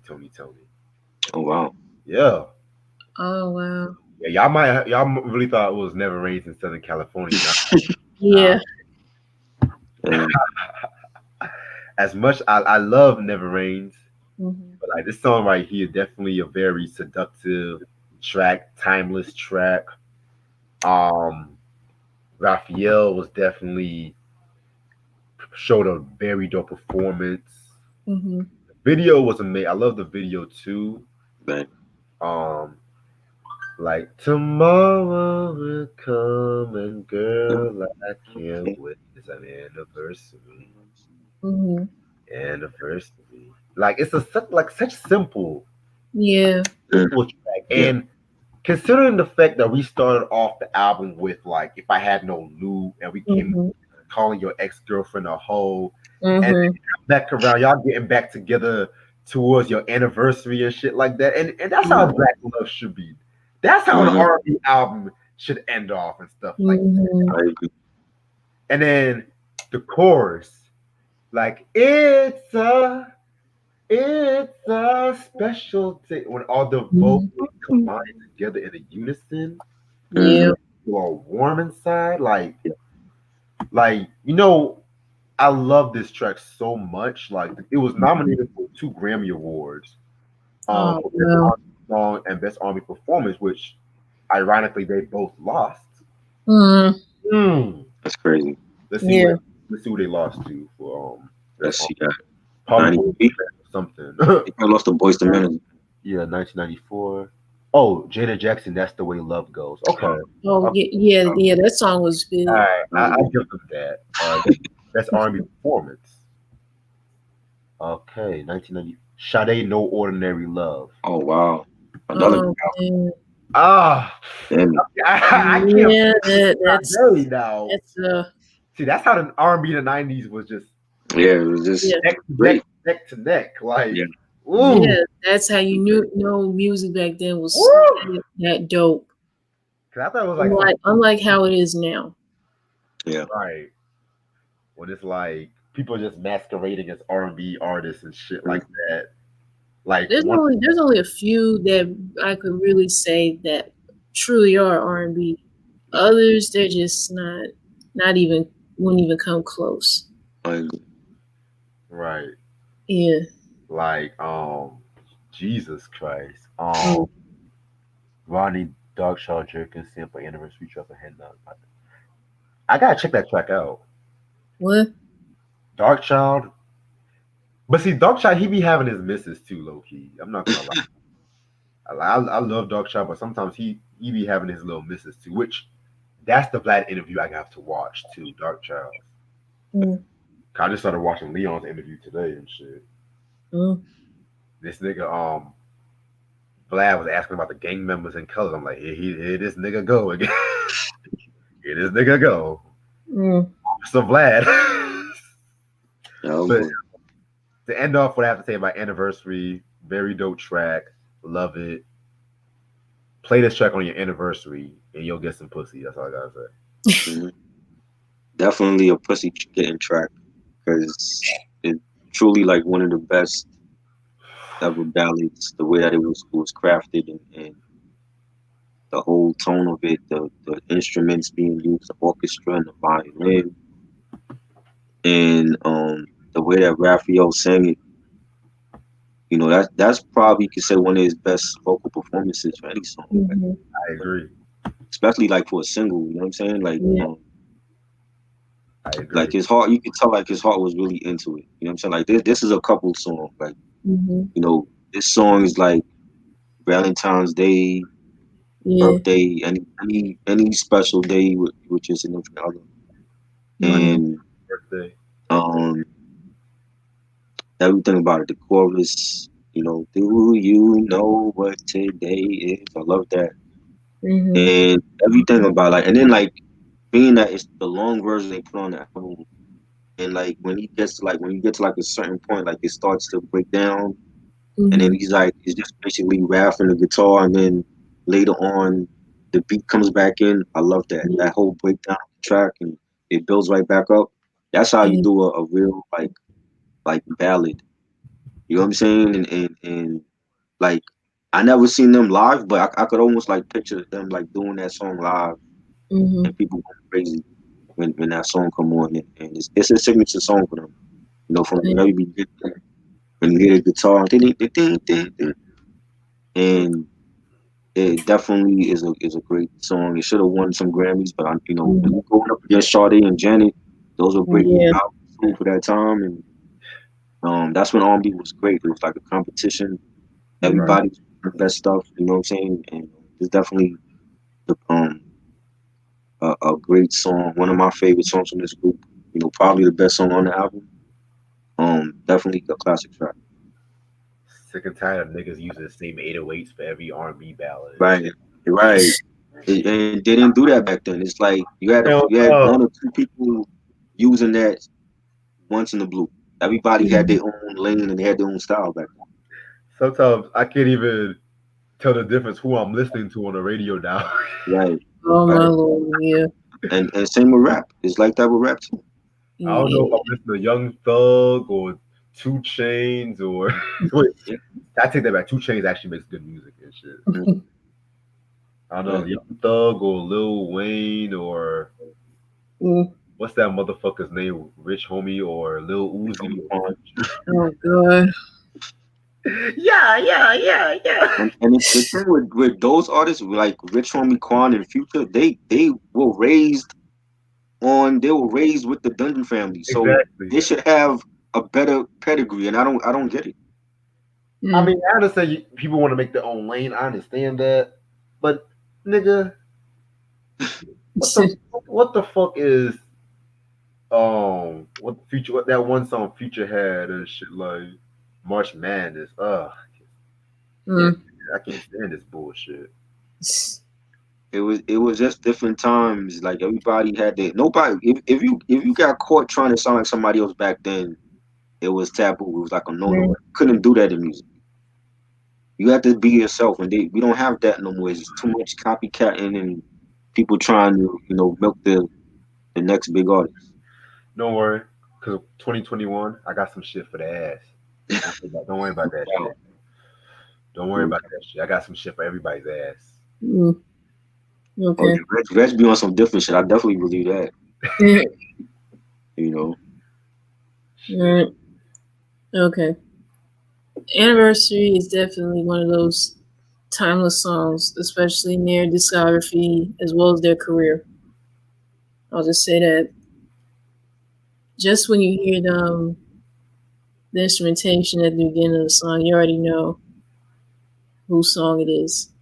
It's definitely just one of those sentimental songs that anyone who's in a relationship celebrating their wedding anniversary or anniversary of when they first met or whatever the occasion is definitely just something that's special. Yeah, it's definitely this song here. And yeah, hands down, I really could not imagine anyone else doing a song or come close to doing a song like this. Right. Only Toni are able to pull it off. And then for it to be a single as well, that definitely speaks volumes. And of course, they had to do the radio edit version because, they couldn't play the whole 9.5 minute version of it on the radio, of course. But Hell I no. actually like how like in the middle it does like have a transition and then eventually it does pick back up toward the end. Definitely a great song that's a classic to this day. And Raphael's vocals on it fit perfectly and did it justice. Yeah, I definitely And I wanted to like, even if you don't play the vocals, like just the instrumental for this is Mm-hmm. great alone. You know what I'm Yeah. saying? Like if they like, you know, like when you play like Phil Collins in the ear tonight, and it was like that build up to towards those hard drums. Like the Yeah. instrumental for that song was great even without the vocals. Like this is Mm-hmm. how like I love like the instrumental alone. Like Raphael didn't even need to sing. If they just play Yeah. like the instrumental version for like 9 minutes, it's still a great song just with the instruments on it. Mm. And very well spoken words by Anniversary. I mean, whew, okay. Um, Now we're going to talk about the last track, Castliers. Yeah. There's, I think I'm saying it right. What I got from this, what I got from this, I'm just gonna be really real with y'all. I want to be really real and honest. Mm. You know, after the end of when you have sex with somebody, when you make love, and then you wake up to the sunshine, and if your girl wakes up smiling after the sex, that means you did the job right. But if she Hmm. wakes up like as she usually wakes up, that means you kind of lacking in something. Right. Um, Especially if she smiles and the sun is set, that means yeah, you do your thing and shit. So that's what I got from this track and stuff like that. You know, him just talking about it's my home sweet home. We'll take a trip to another place. You know, just like in a simple song after the anniversary. You know, Mm. now it's gonna be that shit. You know, slapping them cheeks. You know, so like I said, that's why I kind of consider this a concept album in a weird way. So it was well sequenced, well sequenced. Yeah. Yeah. I Yeah, it was a nice song. You know, you got Raph singing, you know, "Can I Take You to a Special Place, Home Sweet Home," and you got like the nice background female singers on it. It was like a nice way to end the album, you know, on a positive, like loving note, I guess. And it was cool. Yeah. Castleers is pretty much a short track, and I did not notice. It's pretty much it's a tribute to Raphael and Dwayne's Castlemont High School chorus group. Pretty much where they sang as students. Oh wow, damn, Yeah. wow. So Yeah. my interpretation was off. Okay, I mean, your interpretation of it. I mean, you just didn't know. I mean, and I didn't know to be real until just now because I was just reading it a little bit of it on Wikipedia just now. got you. Yeah, but I'll admit it's not bad. Vocally, it was really good, and it was really short and sweet. Definitely didn't expect the concept of it to be like, I guess, paying a little homage to their high school choir group. Yeah, Yeah, yeah, but a great way to end off the album. Yeah, yeah, very good way. So it's no mistake that 1993 was a very good year for R&B and hip hop. I don't know what everybody was on, but it's like every album that genre, like rock, R&B, right. hip hop, jazz, it was on point. Yeah, Mm, Keep it a buck, man. And this was like one of those albums. To be real with you, when it comes to this album, even Dwayne Wiggins said that this is actually his favorite album from Tony. oh wow. He did like a lot of like writing and stuff like that with this album and stuff. And I loved it because it was just the album that they always wanted to make.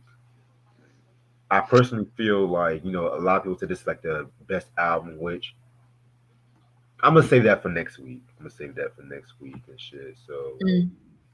this album is like a very nice tribute to. This was like the beginning of like the fully realization of '70s soul with a '90s contemporary R&B view and stuff like that. You know what I'm saying? So, um, this album they said it was reissued on vinyl in 2017 and stuff like Oh that. wow. Yeah, by Motown of all labels. But I feel like it's still out of print. I think it's out of print now. But if you can Mm, find it, must have in your collection. I'm gonna give this a 5 mics and stuff. And this was pretty much like the last album until they kind of had their falling out, which I'm gonna save mm, for next week. Definitely a great album, and the way that it was sequenced, like Reg said, like it do feel like a concept album now. Like the way that all of these songs were like sequenced, one after the other, and they picked the right singles. If I Had No Loot and Leaving, Anniversary, their best ballad probably. Well, they had like a lot of other great ballads. It's one of probably their best. I would say the best ballad. Um, Whew. Great production, great songs. No features, no stupid skits and them and stuff like that, and um, just solid. Like I don't think there's no bad song on here. Like every even the songs that wasn't a single, like the regular album cuts were solid. Tell Me Mama, My Ex Girlfriend, Fun. Like I love all of those. Tony's in the Wrong Key. Just a great album. My favorite Tony album. Definitely 5 mics. I love it. Um, if R&B lovers, if you love R&B like us, you definitely must have this in your collection. You know what I'm saying? It's definitely a classic, and the way that they incorporated, like the '70s style of music in like retro, like in the '90s contemporary R&B for that time was great. And it definitely stands out. It's definitely like one of those game changing R&B albums of all time. Right. mm. Sons of Soul. What could be said about Sons of Soul? Is definitely a step up from the revival, even though the revival was also a good album as well. Sons of Soul, it pretty much had like everything you ever want to hear from an R&B group during '93. It has a mixture of everything, and then to incorporate like '70s influence into the stuff they did in '93 definitely speaks volumes to the creativity and the hard work they put in to make themselves really stand out from other groups during that period. You have the singles that were well known at the time. If I Had No Loot, Anniversary, um, some of the other singles that I guess they had some airplay on the radio, but not too much, like Leaving and Slow Wine, Lay Your Head on My Pillow, you know. And it also had other songs that were non-singles, which were good as well, like Tony's in the Wrong Key, Hmm. Fun, Tell Me Mama, you know. It just had a lot of great stuff. Not one bad song off this album here. I'll rate this 5 out of 5. Yeah, I definitely see what you're saying and stuff like that. Man, oh, next week. Yeah, Oh, I just it just hit me that damn next week is the House of Music. yeah, yeah, Oh pretty my, much. oh my Mm, God, I mm. can wait. I cannot wait. 'Cause I don't know people in the chat. What do y'all think about the House of Music album? I'm curious because I know a lot of people kind of ignore that album, like because they think Sons of Soul was just it's like they always talk about revival and Sons of Soul, then they'll just skip over House of Music, um, or they'll just mention Let's Get Down and that's it. Right. They had some other stuff besides that song. Anime, Loving You. yeah, loving you. Till last summer. Oh my, let me. Oof. Let's just say what we're gonna say until Uh, we discuss that. For real, yeah. I'm just gonna say my thoughts on that, but Yeah, let's save our thoughts about house and music. yeah. Ronnie said favorite song from Sly and the Family Stone. Ooh, Thank you for taking me to Africa. Family affair. Love that. It's a family affair. That's been sampled so many times too. For real. You know? The first time I heard that track was from Mhm. the Williams brothers, believe it or not. Right. When they had when they were in that psychiatrist and shit. Mhm. And they had a little flashback and shit like that. Yeah, I consider that the last episode.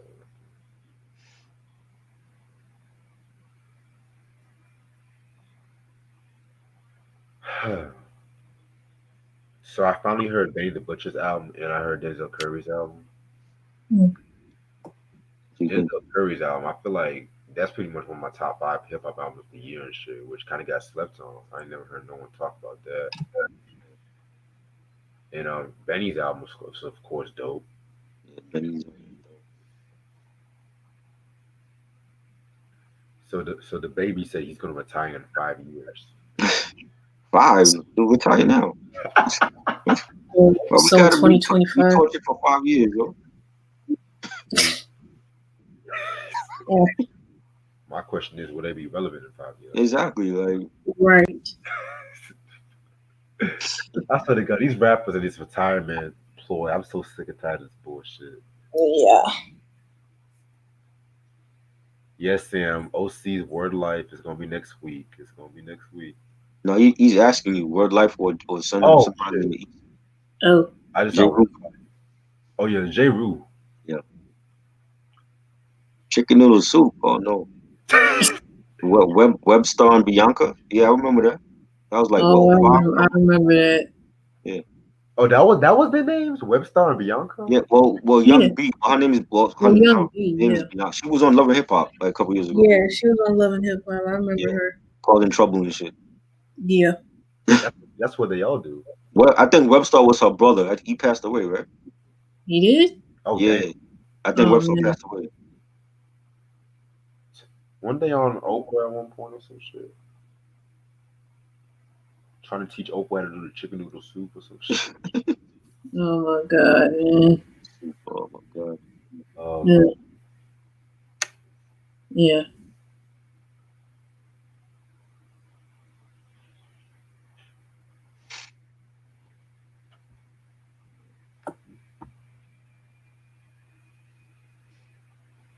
Oh, I forgot Heavy D sampled the anniversary track too. Did he? Yeah, for the Can You Handle It track. Gotta hear that. Hmm.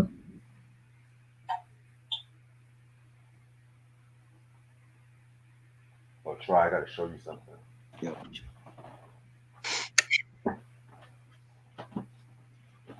I showed this shit to Ashley earlier. Oh yeah, I got that. I got the CD for that. Blood in My Eye. You like that album? I like a few tracks. I gotta re-listen to it. Mm-hmm. This is when Ja Rule trying to get his street cred back. Yeah. You got Clapback was on there. Which Loki, that's an underrated diss track. It was dope. But back down, back down was ruthless. Right. Yeah, we gotta talk about. Yeah. It's a I like job. the album cover. The illustration on that was dope. Man, I hate that fucking album. You didn't like the album cover? No, no. I didn't understand the title though. Blood in My Eye. I'm like, well, the album cover have nothing to do with the title. I just find it ironic he had to paint his love tattoo with shit. Right.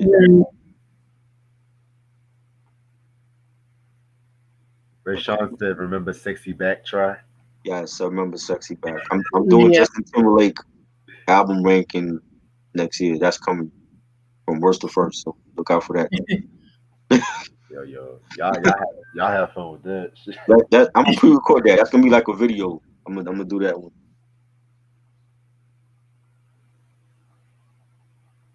Yeah, Sexy Back was dope.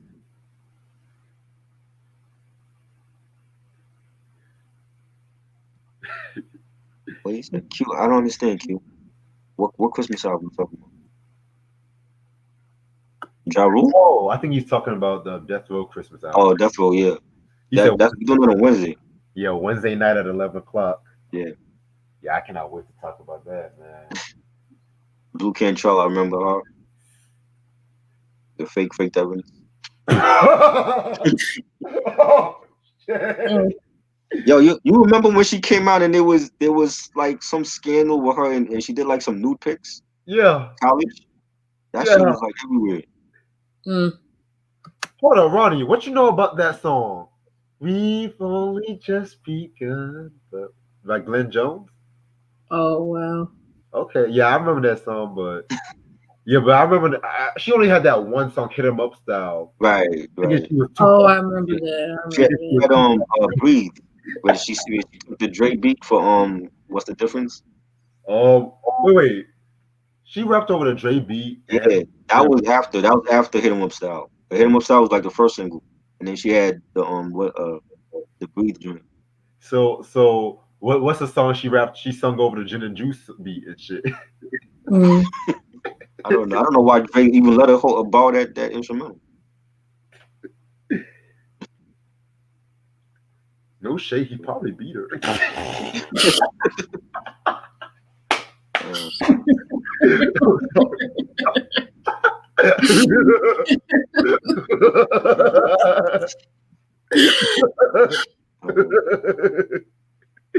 That's why he called them headphones beats. He was trying to be like Pac. I mean, he had the crosses on his back. He was wearing the same Jesus pieces like Pac and all that. Wearing his bandana the same way. He was trying to be like Pac. Y'all remember? Yeah, pretty much. Y'all remember the Hail Mary 2003 song? No. When Busta Rhymes said, "Even 106 the Parks don't even fucking respect you." Oh yeah, that was the diss song that Busta made with Eminem. The Hail Mary, yeah. Yeah, what was Busta a part of that? Come on, Busta he didn't have no beef with Ja Rule. He didn't at that time. See, everybody was mad at Ja Rule, and Busta was signing. He was trying to sign to Aftermath at that time. Oh yeah, that's right. Oh man. You know what I thought interesting though? How Eminem and 50 basically rearranged Pac's verses. How 50 Cent pretty much used all of Pac's verse and shit, but Busta used his own original flow. I feel like Busta's verse was one of the best verses in this track. Well, where was Raekwon? Because Raekwon was signed to Aftermath at that point, right? No, Ray ain't got no beef with Ja Rule. You know, Ray was trying to make Only Built for Cuban Links. Ray and Busta was like signed to Aftermath, and they took for years to come out with those one album. Shit, it took Ray like 6 years to do Only Built right, and then Busta took how long to come out with Big Bang? That was like a couple years too. Nigga took 4 years for ELE2 and shit. Right. No, he took like 11 years for ELE2. He said like it was like 11 years. I'm like, I think it's more than that. You know.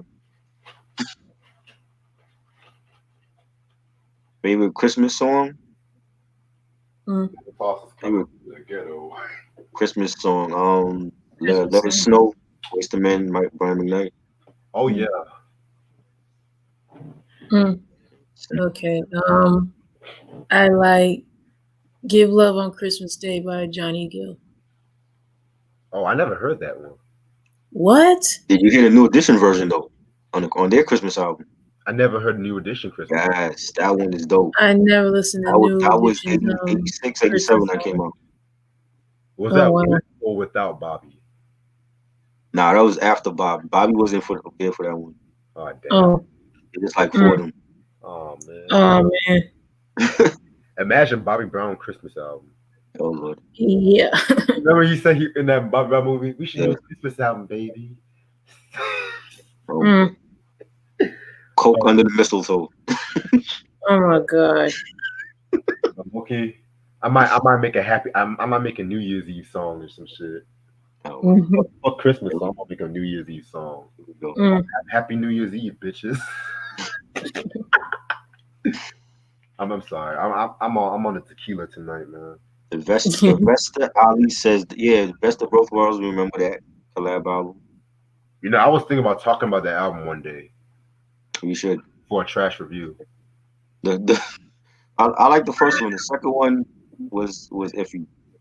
The second one was just, it wasn't even an album. They just threw that fucking shit together to fulfill the contract. Yeah. That one wasn't as good. Nigga, y'all spraying pepper spray with one another. Y'all should be working making good music and shit. I'm sorry, but this might be controversial, but Jay-Z and R. Kelly never made no good music together. What? You bugging? What? Fiesta remix? What? What? Fiesta remix? You don't think that was great? That was trash. Fiesta remix? That was trash. Okay, what's the joint on Dynasty? Guilty? What's it? Okay. Guilty until proven this, and that was okay. That was okay. You didn't like the Fiesta remix? Wow. I didn't like the Fiesta remix. I love that joint. Okay, I'll give you Guilty until proven innocent. They got some joints on the first album. Honey, I like Honey. Trash. Green Light. It Ain't Personal. Death Row. Body, I like that song. They had some joints on the first collab album. Yeah, Q. That was supposed to be R. Kelly and Tupac. Right. Yeah, I know. Which I don't know. Tupac and R. Kelly, I don't know about that. But he could have pulled it off though. Pac could have pulled it off. Like that I wish was for it was supposed to be him and Pac for that. What? Yeah, I wish song. That was supposed to be Pac and him. Yeah, I could see Pac on that joint. But you know, R. Kelly did 2 songs with Biggie and shit. You to right. Be Happy. That was dope too. That was dope, yeah. But Biggie and R. Kelly like EP back then. That would have been crazy. But why did R. Kelly tell Biggie to bring that ass here, boy? Oh my god. It's like, Biggie, bring that ass here. I don't know if he said bring that girl's ass here or bring his ass here. Oh my god. Oh, Sam, Hennessy, nigga. Hennessy is God's Jesus' drink.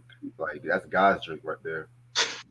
You gotta have some hair on your chest to drink some Hennessy straight and shit. Like, see, with me, I sometimes I like to mix Hennessy and vodka together just because I like the thrill of it all sometimes. But I like to just drink Hennessy straight, you know. Cause I love that burning sensation in your throat. And then once you have that good Hennessy, and then once you feeling right, and you mix it up with some like cranberry juice. Right. Oh yeah, that shit gonna be lit. And low key, I think Tupac influenced my love for Hennessy. I'm not lying. I'm not lying though, because that's the first time I've heard Hennessy was from Tupac. Hell, Tupac had a song called Hennessy. Right. Damn, Ronnie, I'm over here talking about Tupac. You bringing up them franchise boys. Where you going with this? The franchise boys. The franchise boys. Oh my god. First of all, like, what kind of damn what franchise y'all represent? Where are these niggas at now? Them franchise boys. Where are them niggas at now? Like, they making white tees now. They were singing about it. Now they're making them. In my white tee. Now I make the white tee. Like I remember they had that tour, the Millennium Tour. Ashley told me about where they had all the motherfuckers from the 2000s. And of course, Bow Wow had to be the headline. Are you serious? Wait. That's for next year's Millennium Tour. That's next year. Oh. Yeah, the one I went to last year, they had Chingy, Bobby Valentino. Yeah. Wow. The dollar store deli? Wow. Yeah. How many songs he did? He went up first. Then it was. Of course he did. We have very few songs. You go first. Yeah, he went first. Then it was Bobby Valentino, and then Then it was Lloyd. Then I actually like Lloyd. None of them cats. Yeah, me too.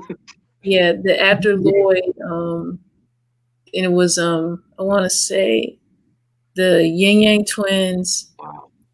Then after them, it was who else? Pretty Ricky. Wow. Pretty Ricky. Then Mario. That is a tour of nobody I like. Yeah. Mario was after them.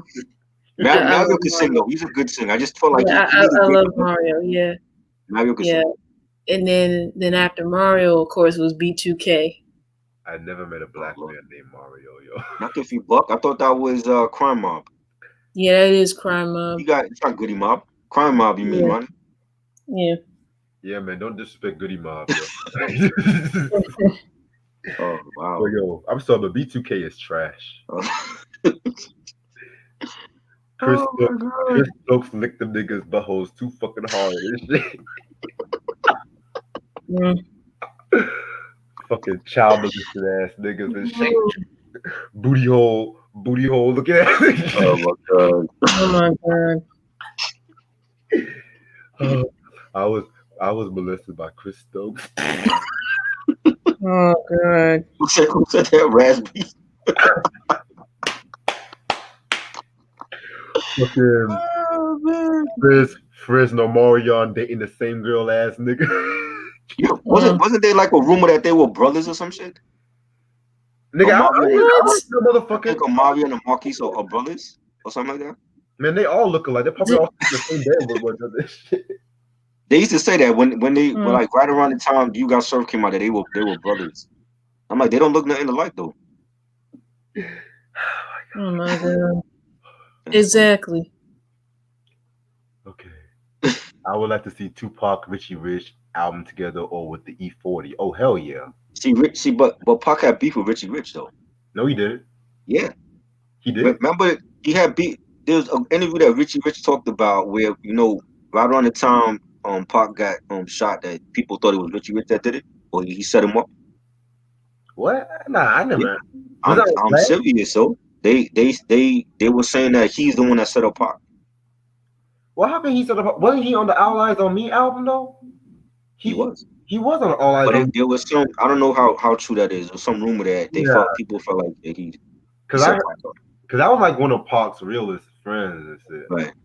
I don't see niggas be always want to their own narrative. These internet 2000s niggas, they always want to put their own Yeah. narrative on shit like that. Just sit the fucking ass down. No, I don't like Future. Niggas know how to type one fucking post on Reddit and shit like that. They think it's motherfucking Nostradamus and shit. Like, fuck out of my face. Like motherfuckers try to argue with me about fucking Kanye West and shit. Like, bitch, shut the fuck up, nigga. Oh, good. Mm. On Reddit? Huh? On Reddit? Nah. On Twitter? Then motherfuckers got mad at me because I said everybody wants to be an African or black until real shit. Cause like, where did I say that in my post? I'm like, first of all, lady, I did not even say that. You said that shit. I'm just speaking in agreement. So calm your nerves. Mm. Fuck out my face. Like, who the fuck? Y'all motherfuckers get buck in the internet, but once y'all motherfuckers come up to real life and shit like that, y'all motherfuckers are petrified. Mm. Lucy Pearl. We talked about Lucy Pearl album, right? We did that one. Yeah. Yeah, Ron, you got to go back. We talked about that Lucy Pearl Yeah, we album. talked about it. Oh, Lucy Pearl? Yeah, nigga.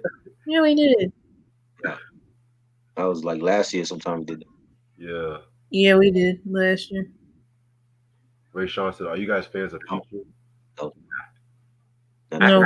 I only tolerate Dirty Sprite 2, to be real with you.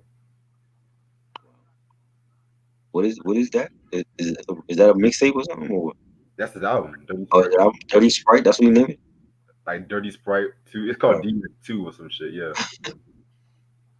Mm.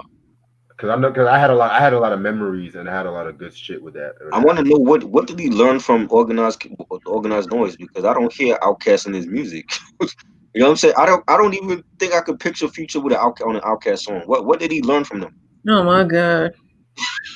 I want to know, because he don't sound nothing like none of those artists from Dungeon Family.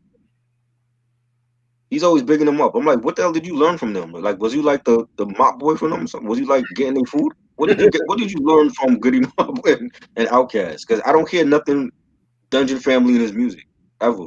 Mm. You know? Yeah. I mean, trap music, Atlanta. I mean, whether you like it or not, it's part of its history. Right. I Admit by R. Kelly. What song was that? That was that 19-minute song when all that. Oh, that shit. I never heard it. I never heard it. He admits to doing what he was doing on the song. Oh my god. That's why he's in jail now, because when people heard the song. You see, you incriminated yourself. Yeah. You know what I want to have for dinner? What? A jerk burger. Oh, what? Oh what? A jerk seasoned burger. What is that? No, I put jerk seasoning on my burger and shit. Oh, okay. Oh, I Oh, thought you was like going to like a restaurant for that or something. No, I got the jerk seasoning. I'm gonna make my I gonna make my little jerk sauce or some shit like.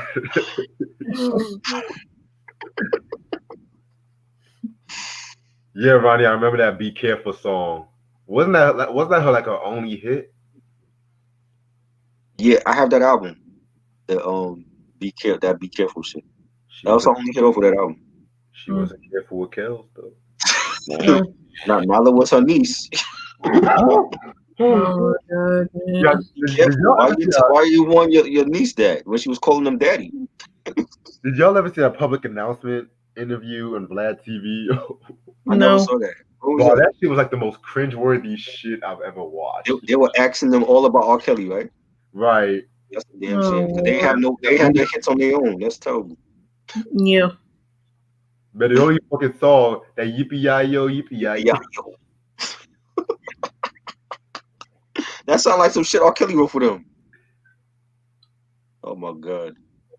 Yippee-yi-yo, yippee-yi-yo. I went from doing honey love to yippee. Oh my Now, God. how y'all go from slow dance to yippee-yi-yo, yippee-yi-yo? That's hilarious. But the YouTube comments be more funnier. Yippee-yi, and then they try to do that fucking dance. Yeah, that stupid dance. I didn't like that. What?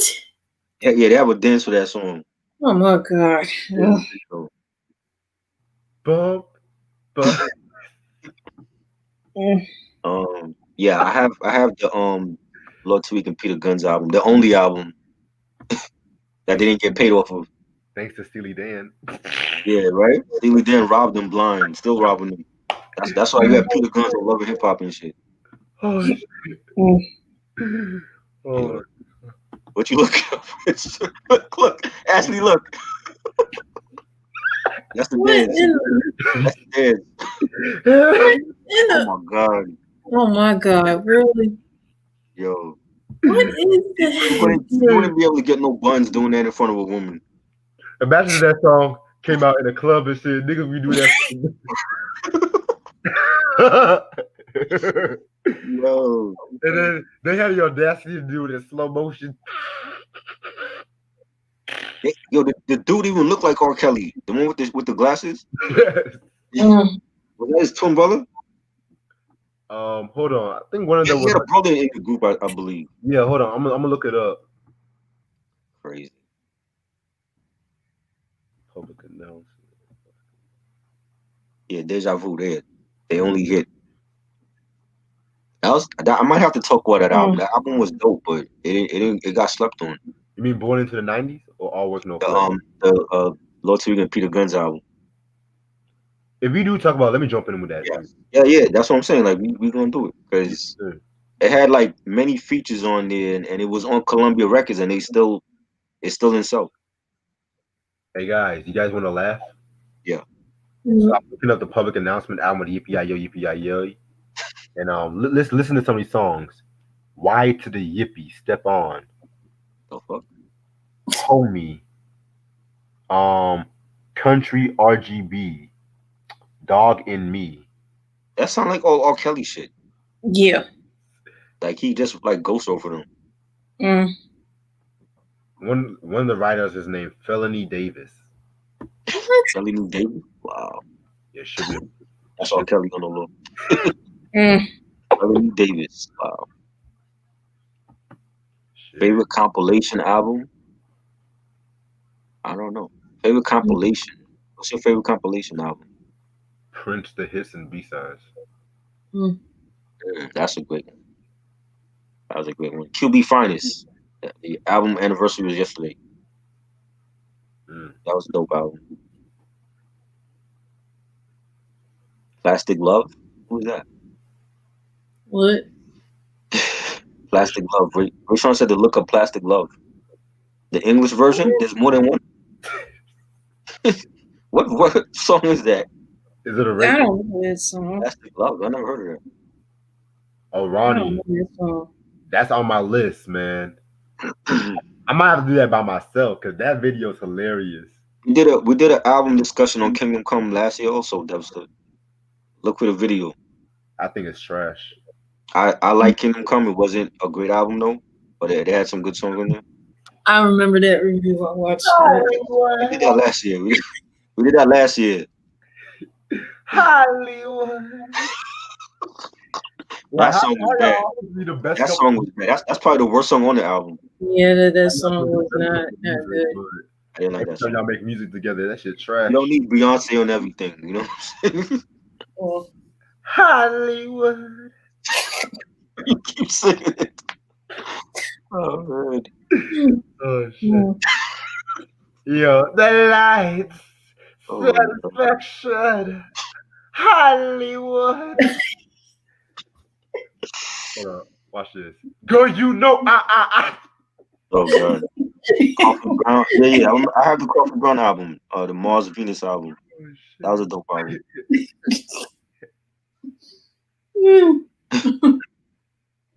Man, what kind of culture is that? Of course you like Computer Love. Especially when Charlie Wilson did that ad-libbing at the end.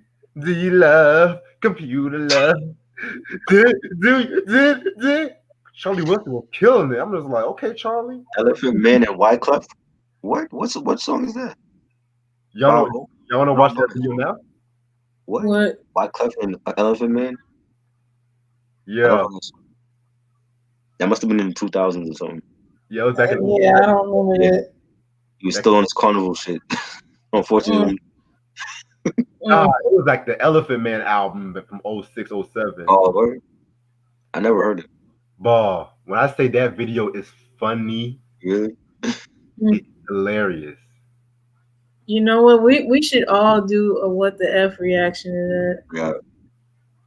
Y'all want to do it right now on this video? Yeah, let me look at this video because I never seen it before. I've never seen it. So y'all said pull it up now or no? Pull it up. Okay. The crispy chicken commercial, I remember that.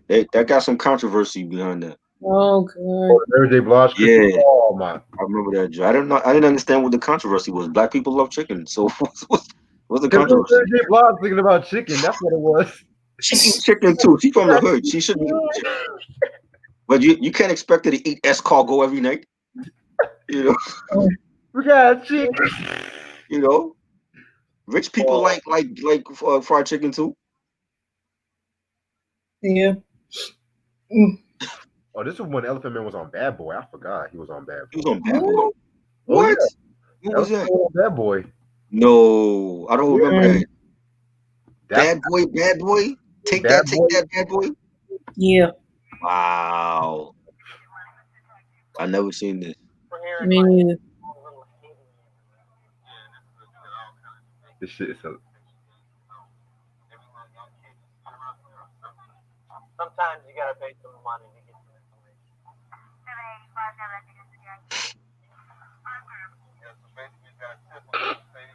What the fuck? Jamaican. What the fuck? I didn't know he was on Bad Boy, yo. Yeah. I did not know that. I can't imagine who was on that album.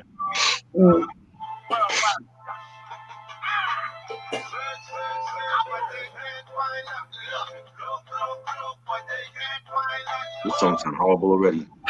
Yeah. Jamaican Bad Boy. Yeah, this is so bad. Wyclef just collaborates with anybody. He said, y'all don't care. Give me the check. Yeah.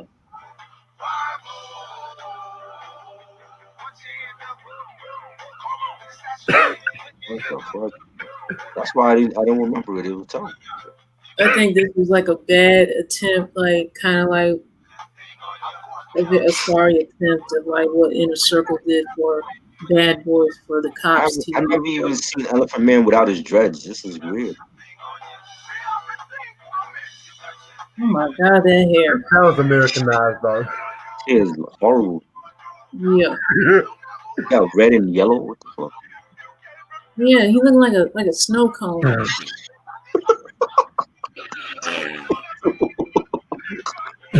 He do.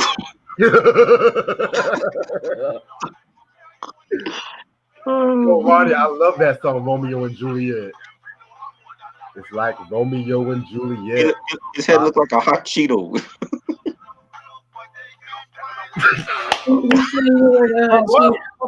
I had a problem with that part. You just ruining the whole fucking card game. Nigga play spades and shit.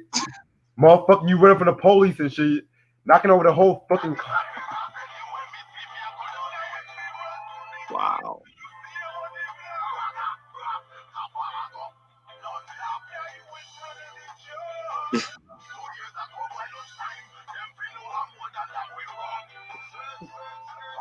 How you running from the cops and your pants is down, yo? Yeah. Crazy. You did not jump that. Get out of here. No, he didn't. You call Lewis now, Wycliffe? You did not jump that shit. Wycliffe ain't got no.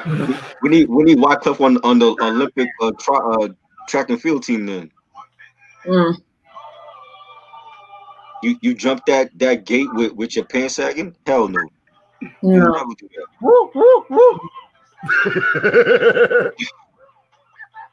Are you serious? My God, really? Y'all not running fast enough if the car right behind you. No, they still behind me. They still behind me. They funny. Look at this part.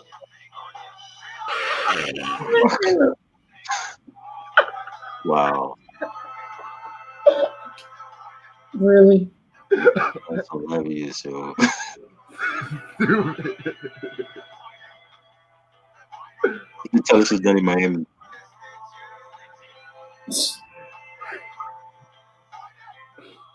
Bro, am I the only one that's bugged out that this nigga trying to run from the police looking like one of the Baja men from Who Let the Dogs Out? Oh my God, yeah. He looked like a hot Cheeto, yo. Like, how you running from the police, trying to hide from the police, looking like the fucking shark? Yeah. All they gotta say is go after the nigga with the red and the yellow hair. Yeah. There's only one. Yeah, you can't miss him. Nigga, my lungs. Is that a sweater vest he's wearing? A sleeveless sweater vest. That was big back then in 2000s. The I remember when I started on 06 in Park 2.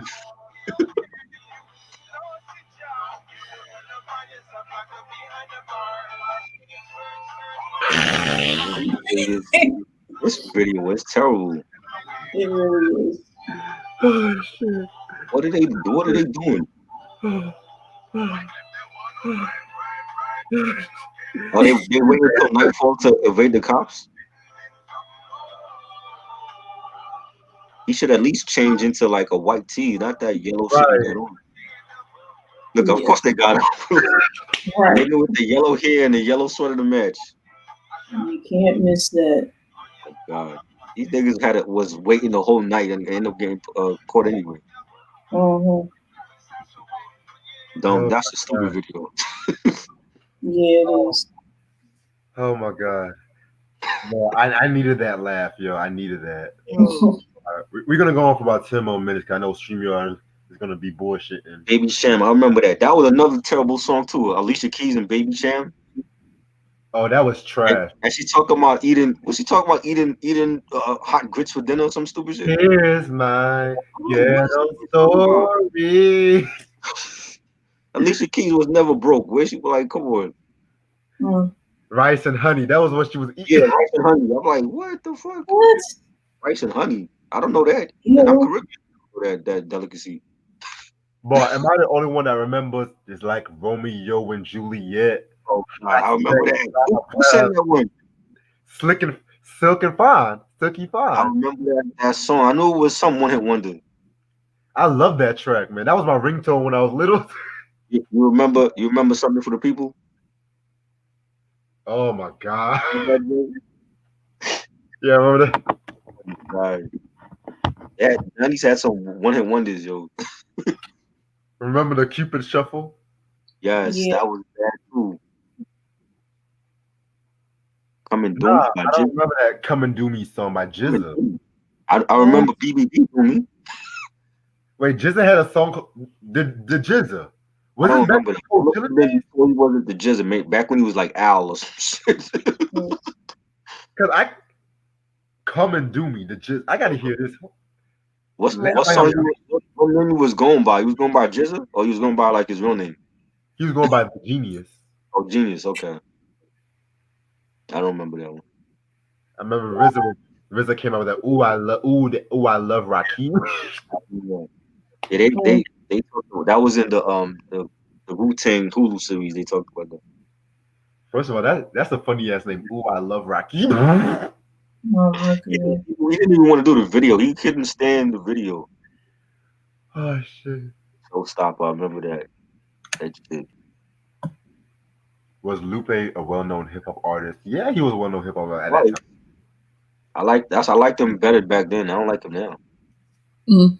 He was known as hip hop savior at that time. He was known as the skateboard kid. he was like Jesus at that time. He did karate and all that shit. He was into swords and all that stuff.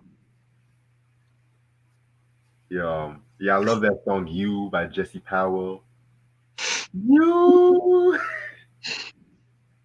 That got on my nerves.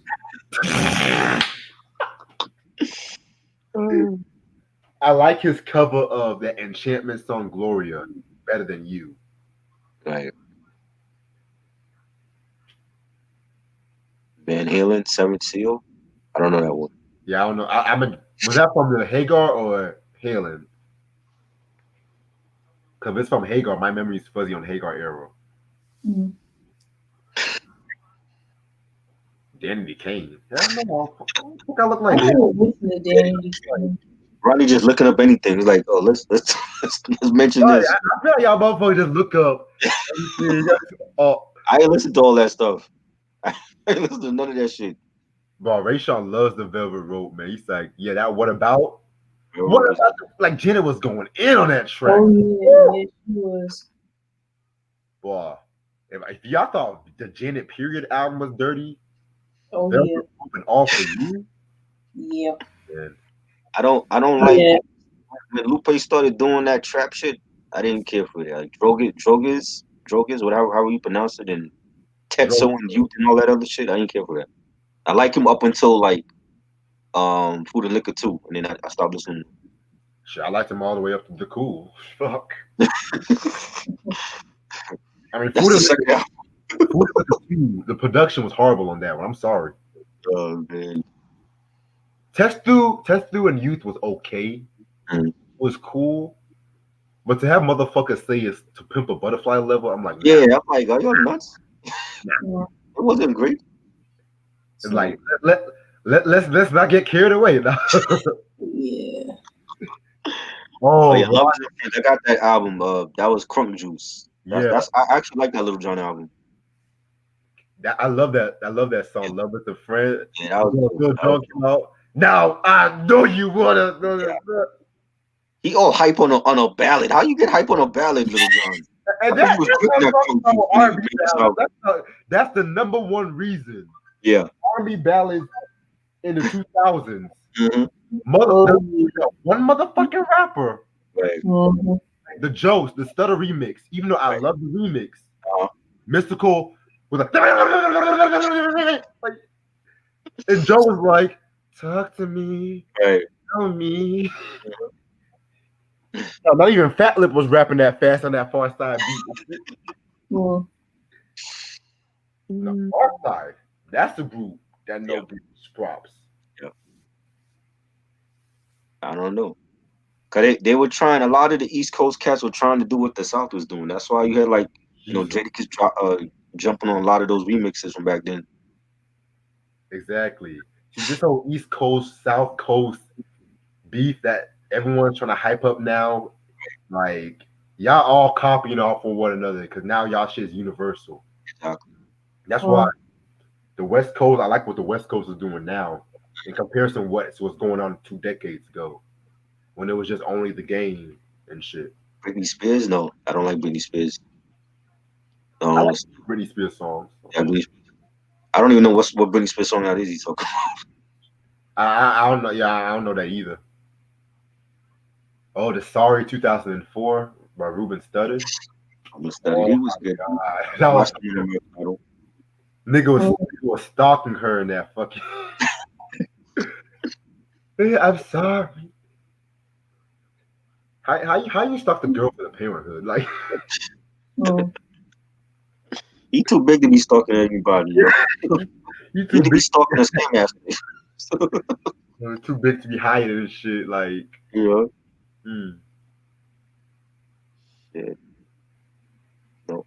Kesha, Nigga, don't listen to her. Listen to fucking Kesha. I don't listen to none of these people you say right now. Oh, the Whitney butt. Smith, What? Kesha, dope. Doing the butt. That's from School Days. Yes. Yeah. Man, when I used to come on in parties, like when we have homecoming and shit, Right. Yeah. man, it was a rap, man. It was a rap. That was when all the fraternities and sororities came out and shit. Everyone was showing out. He's still performing that song, yo. He's still doing that song. You said what? He's still performing that song. He was in the BET Awards. I remember seeing him. Taraji B. Henson was twerking and shit. Yeah, man. Yeah.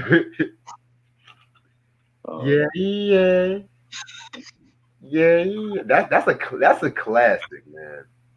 Like if y'all don't know nothing about School Days, watch that movie and learn. Yu-Gi-Oh? I wasn't into Yu-Gi-Oh. It was all about Pokemon, man. Fuck Yu-Gi-Oh. Digimon, Yu-Gi-Oh, and I wasn't into that shit. Bro, fuck Digimon too. Fuck Digimon and Yu-Gi-Oh. Shit. Give me Psyduck any day or shit.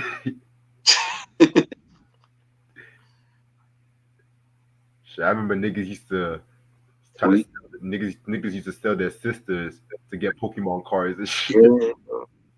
I never got into Yu-Gi-Oh and Sailor Moon. I watched because Sailor Moon would come on before Pokemon.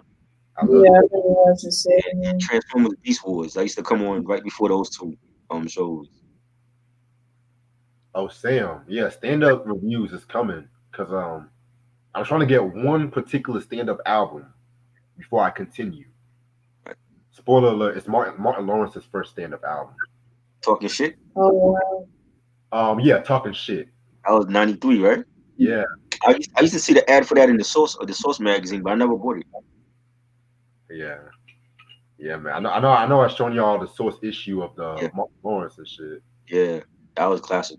For real. My Boo, yep. That was a hit song. And for the Christmas special, I'm gonna show the Jet magazines for the Christmas special and the Source magazines that I got. Cool. Yeah, man, it's gonna be a special Christmas special.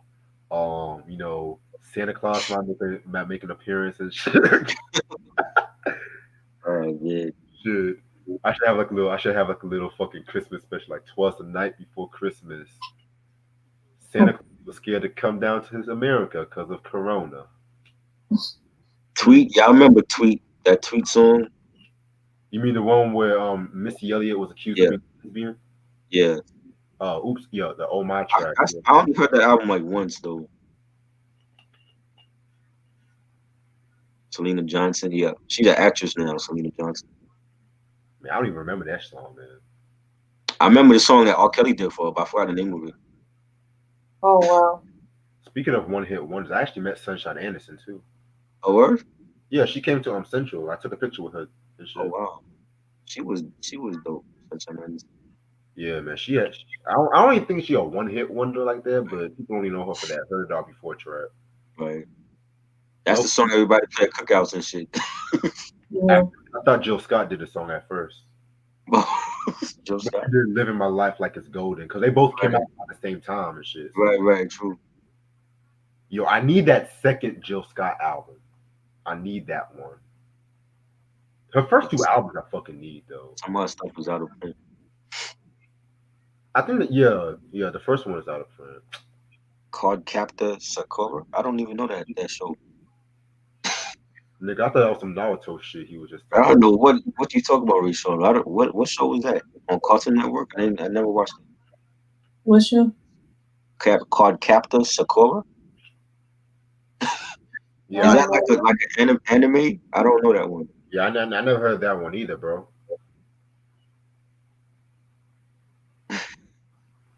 favorite. Oh yeah, Studio. That was Schoolboy Q. That That was a was, dope film. wow, that was a classic, man. Yes, I like that album. Oxymoron, I great got album. so much ass on that song, man. Fuck.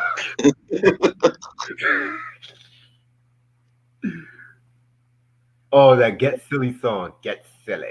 I don't know that song. That video was funny too.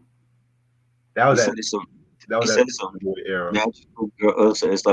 It's like Sailor Moon. I never. Only thing I watched on Cartoon Network back then was like Cowboy Bebop and Harvey Birdman. Ooh. Um, Bebop, man. Harvey Birdman attorney. Uh, Inuyasha. I forgot how to say the name. Inuyasha, I think we call it. Metal Alchemist. I watched that. I didn't watch everything else on, but they had like some shit on there. They had like Aqua Teen Hunger Force. I didn't like that.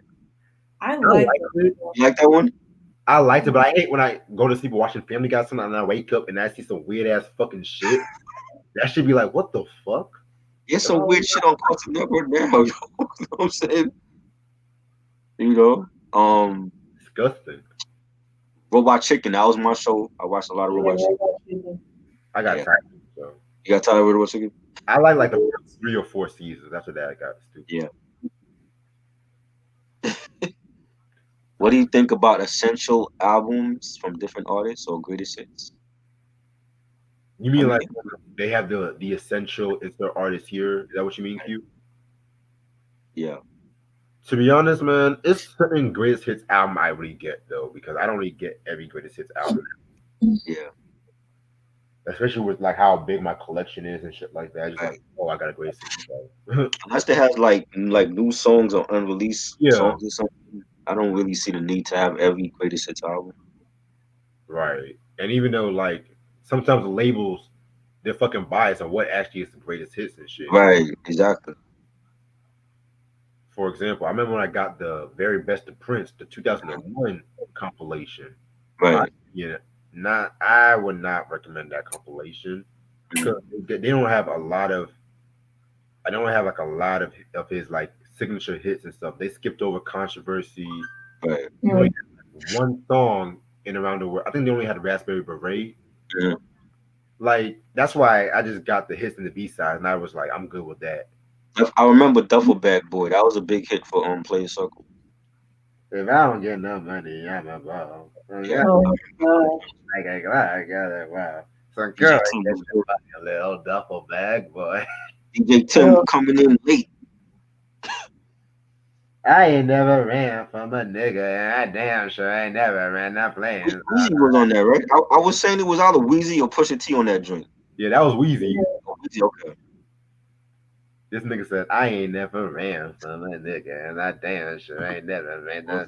Oh, yeah, I watched that. Y'all BT. ever see what Cat Williams did his version of Duffel Bag Boy in that comedy special? Mm. I forgot. I seen all of his basically. I forgot which one it was though. It was one from like 07, 08, one of them Is that years. the one where you was talking shit about Michael Jackson? He talks about Michael Jackson all of his shit. I Like, know. The one before Michael died, when he talked about how Michael was yeah, like Peter Pan, he was climbing in trees and shit. yeah, he's like, fuck Michael. Like, Fuck yo, Michael. I was like, damn, Cat. now you regret it. You know what I'm saying? Now he still don't regret it. He was even after he died, he said he don't give a damn about Michael Jackson. Crazy. But yeah, I'm gonna end off the night because it's about to be 2 hours and shit. And I still want to have some heat for this Christmas special, even if that's like my only last live video I do before Sunday. But this was definitely a very fun review. Definitely needed this.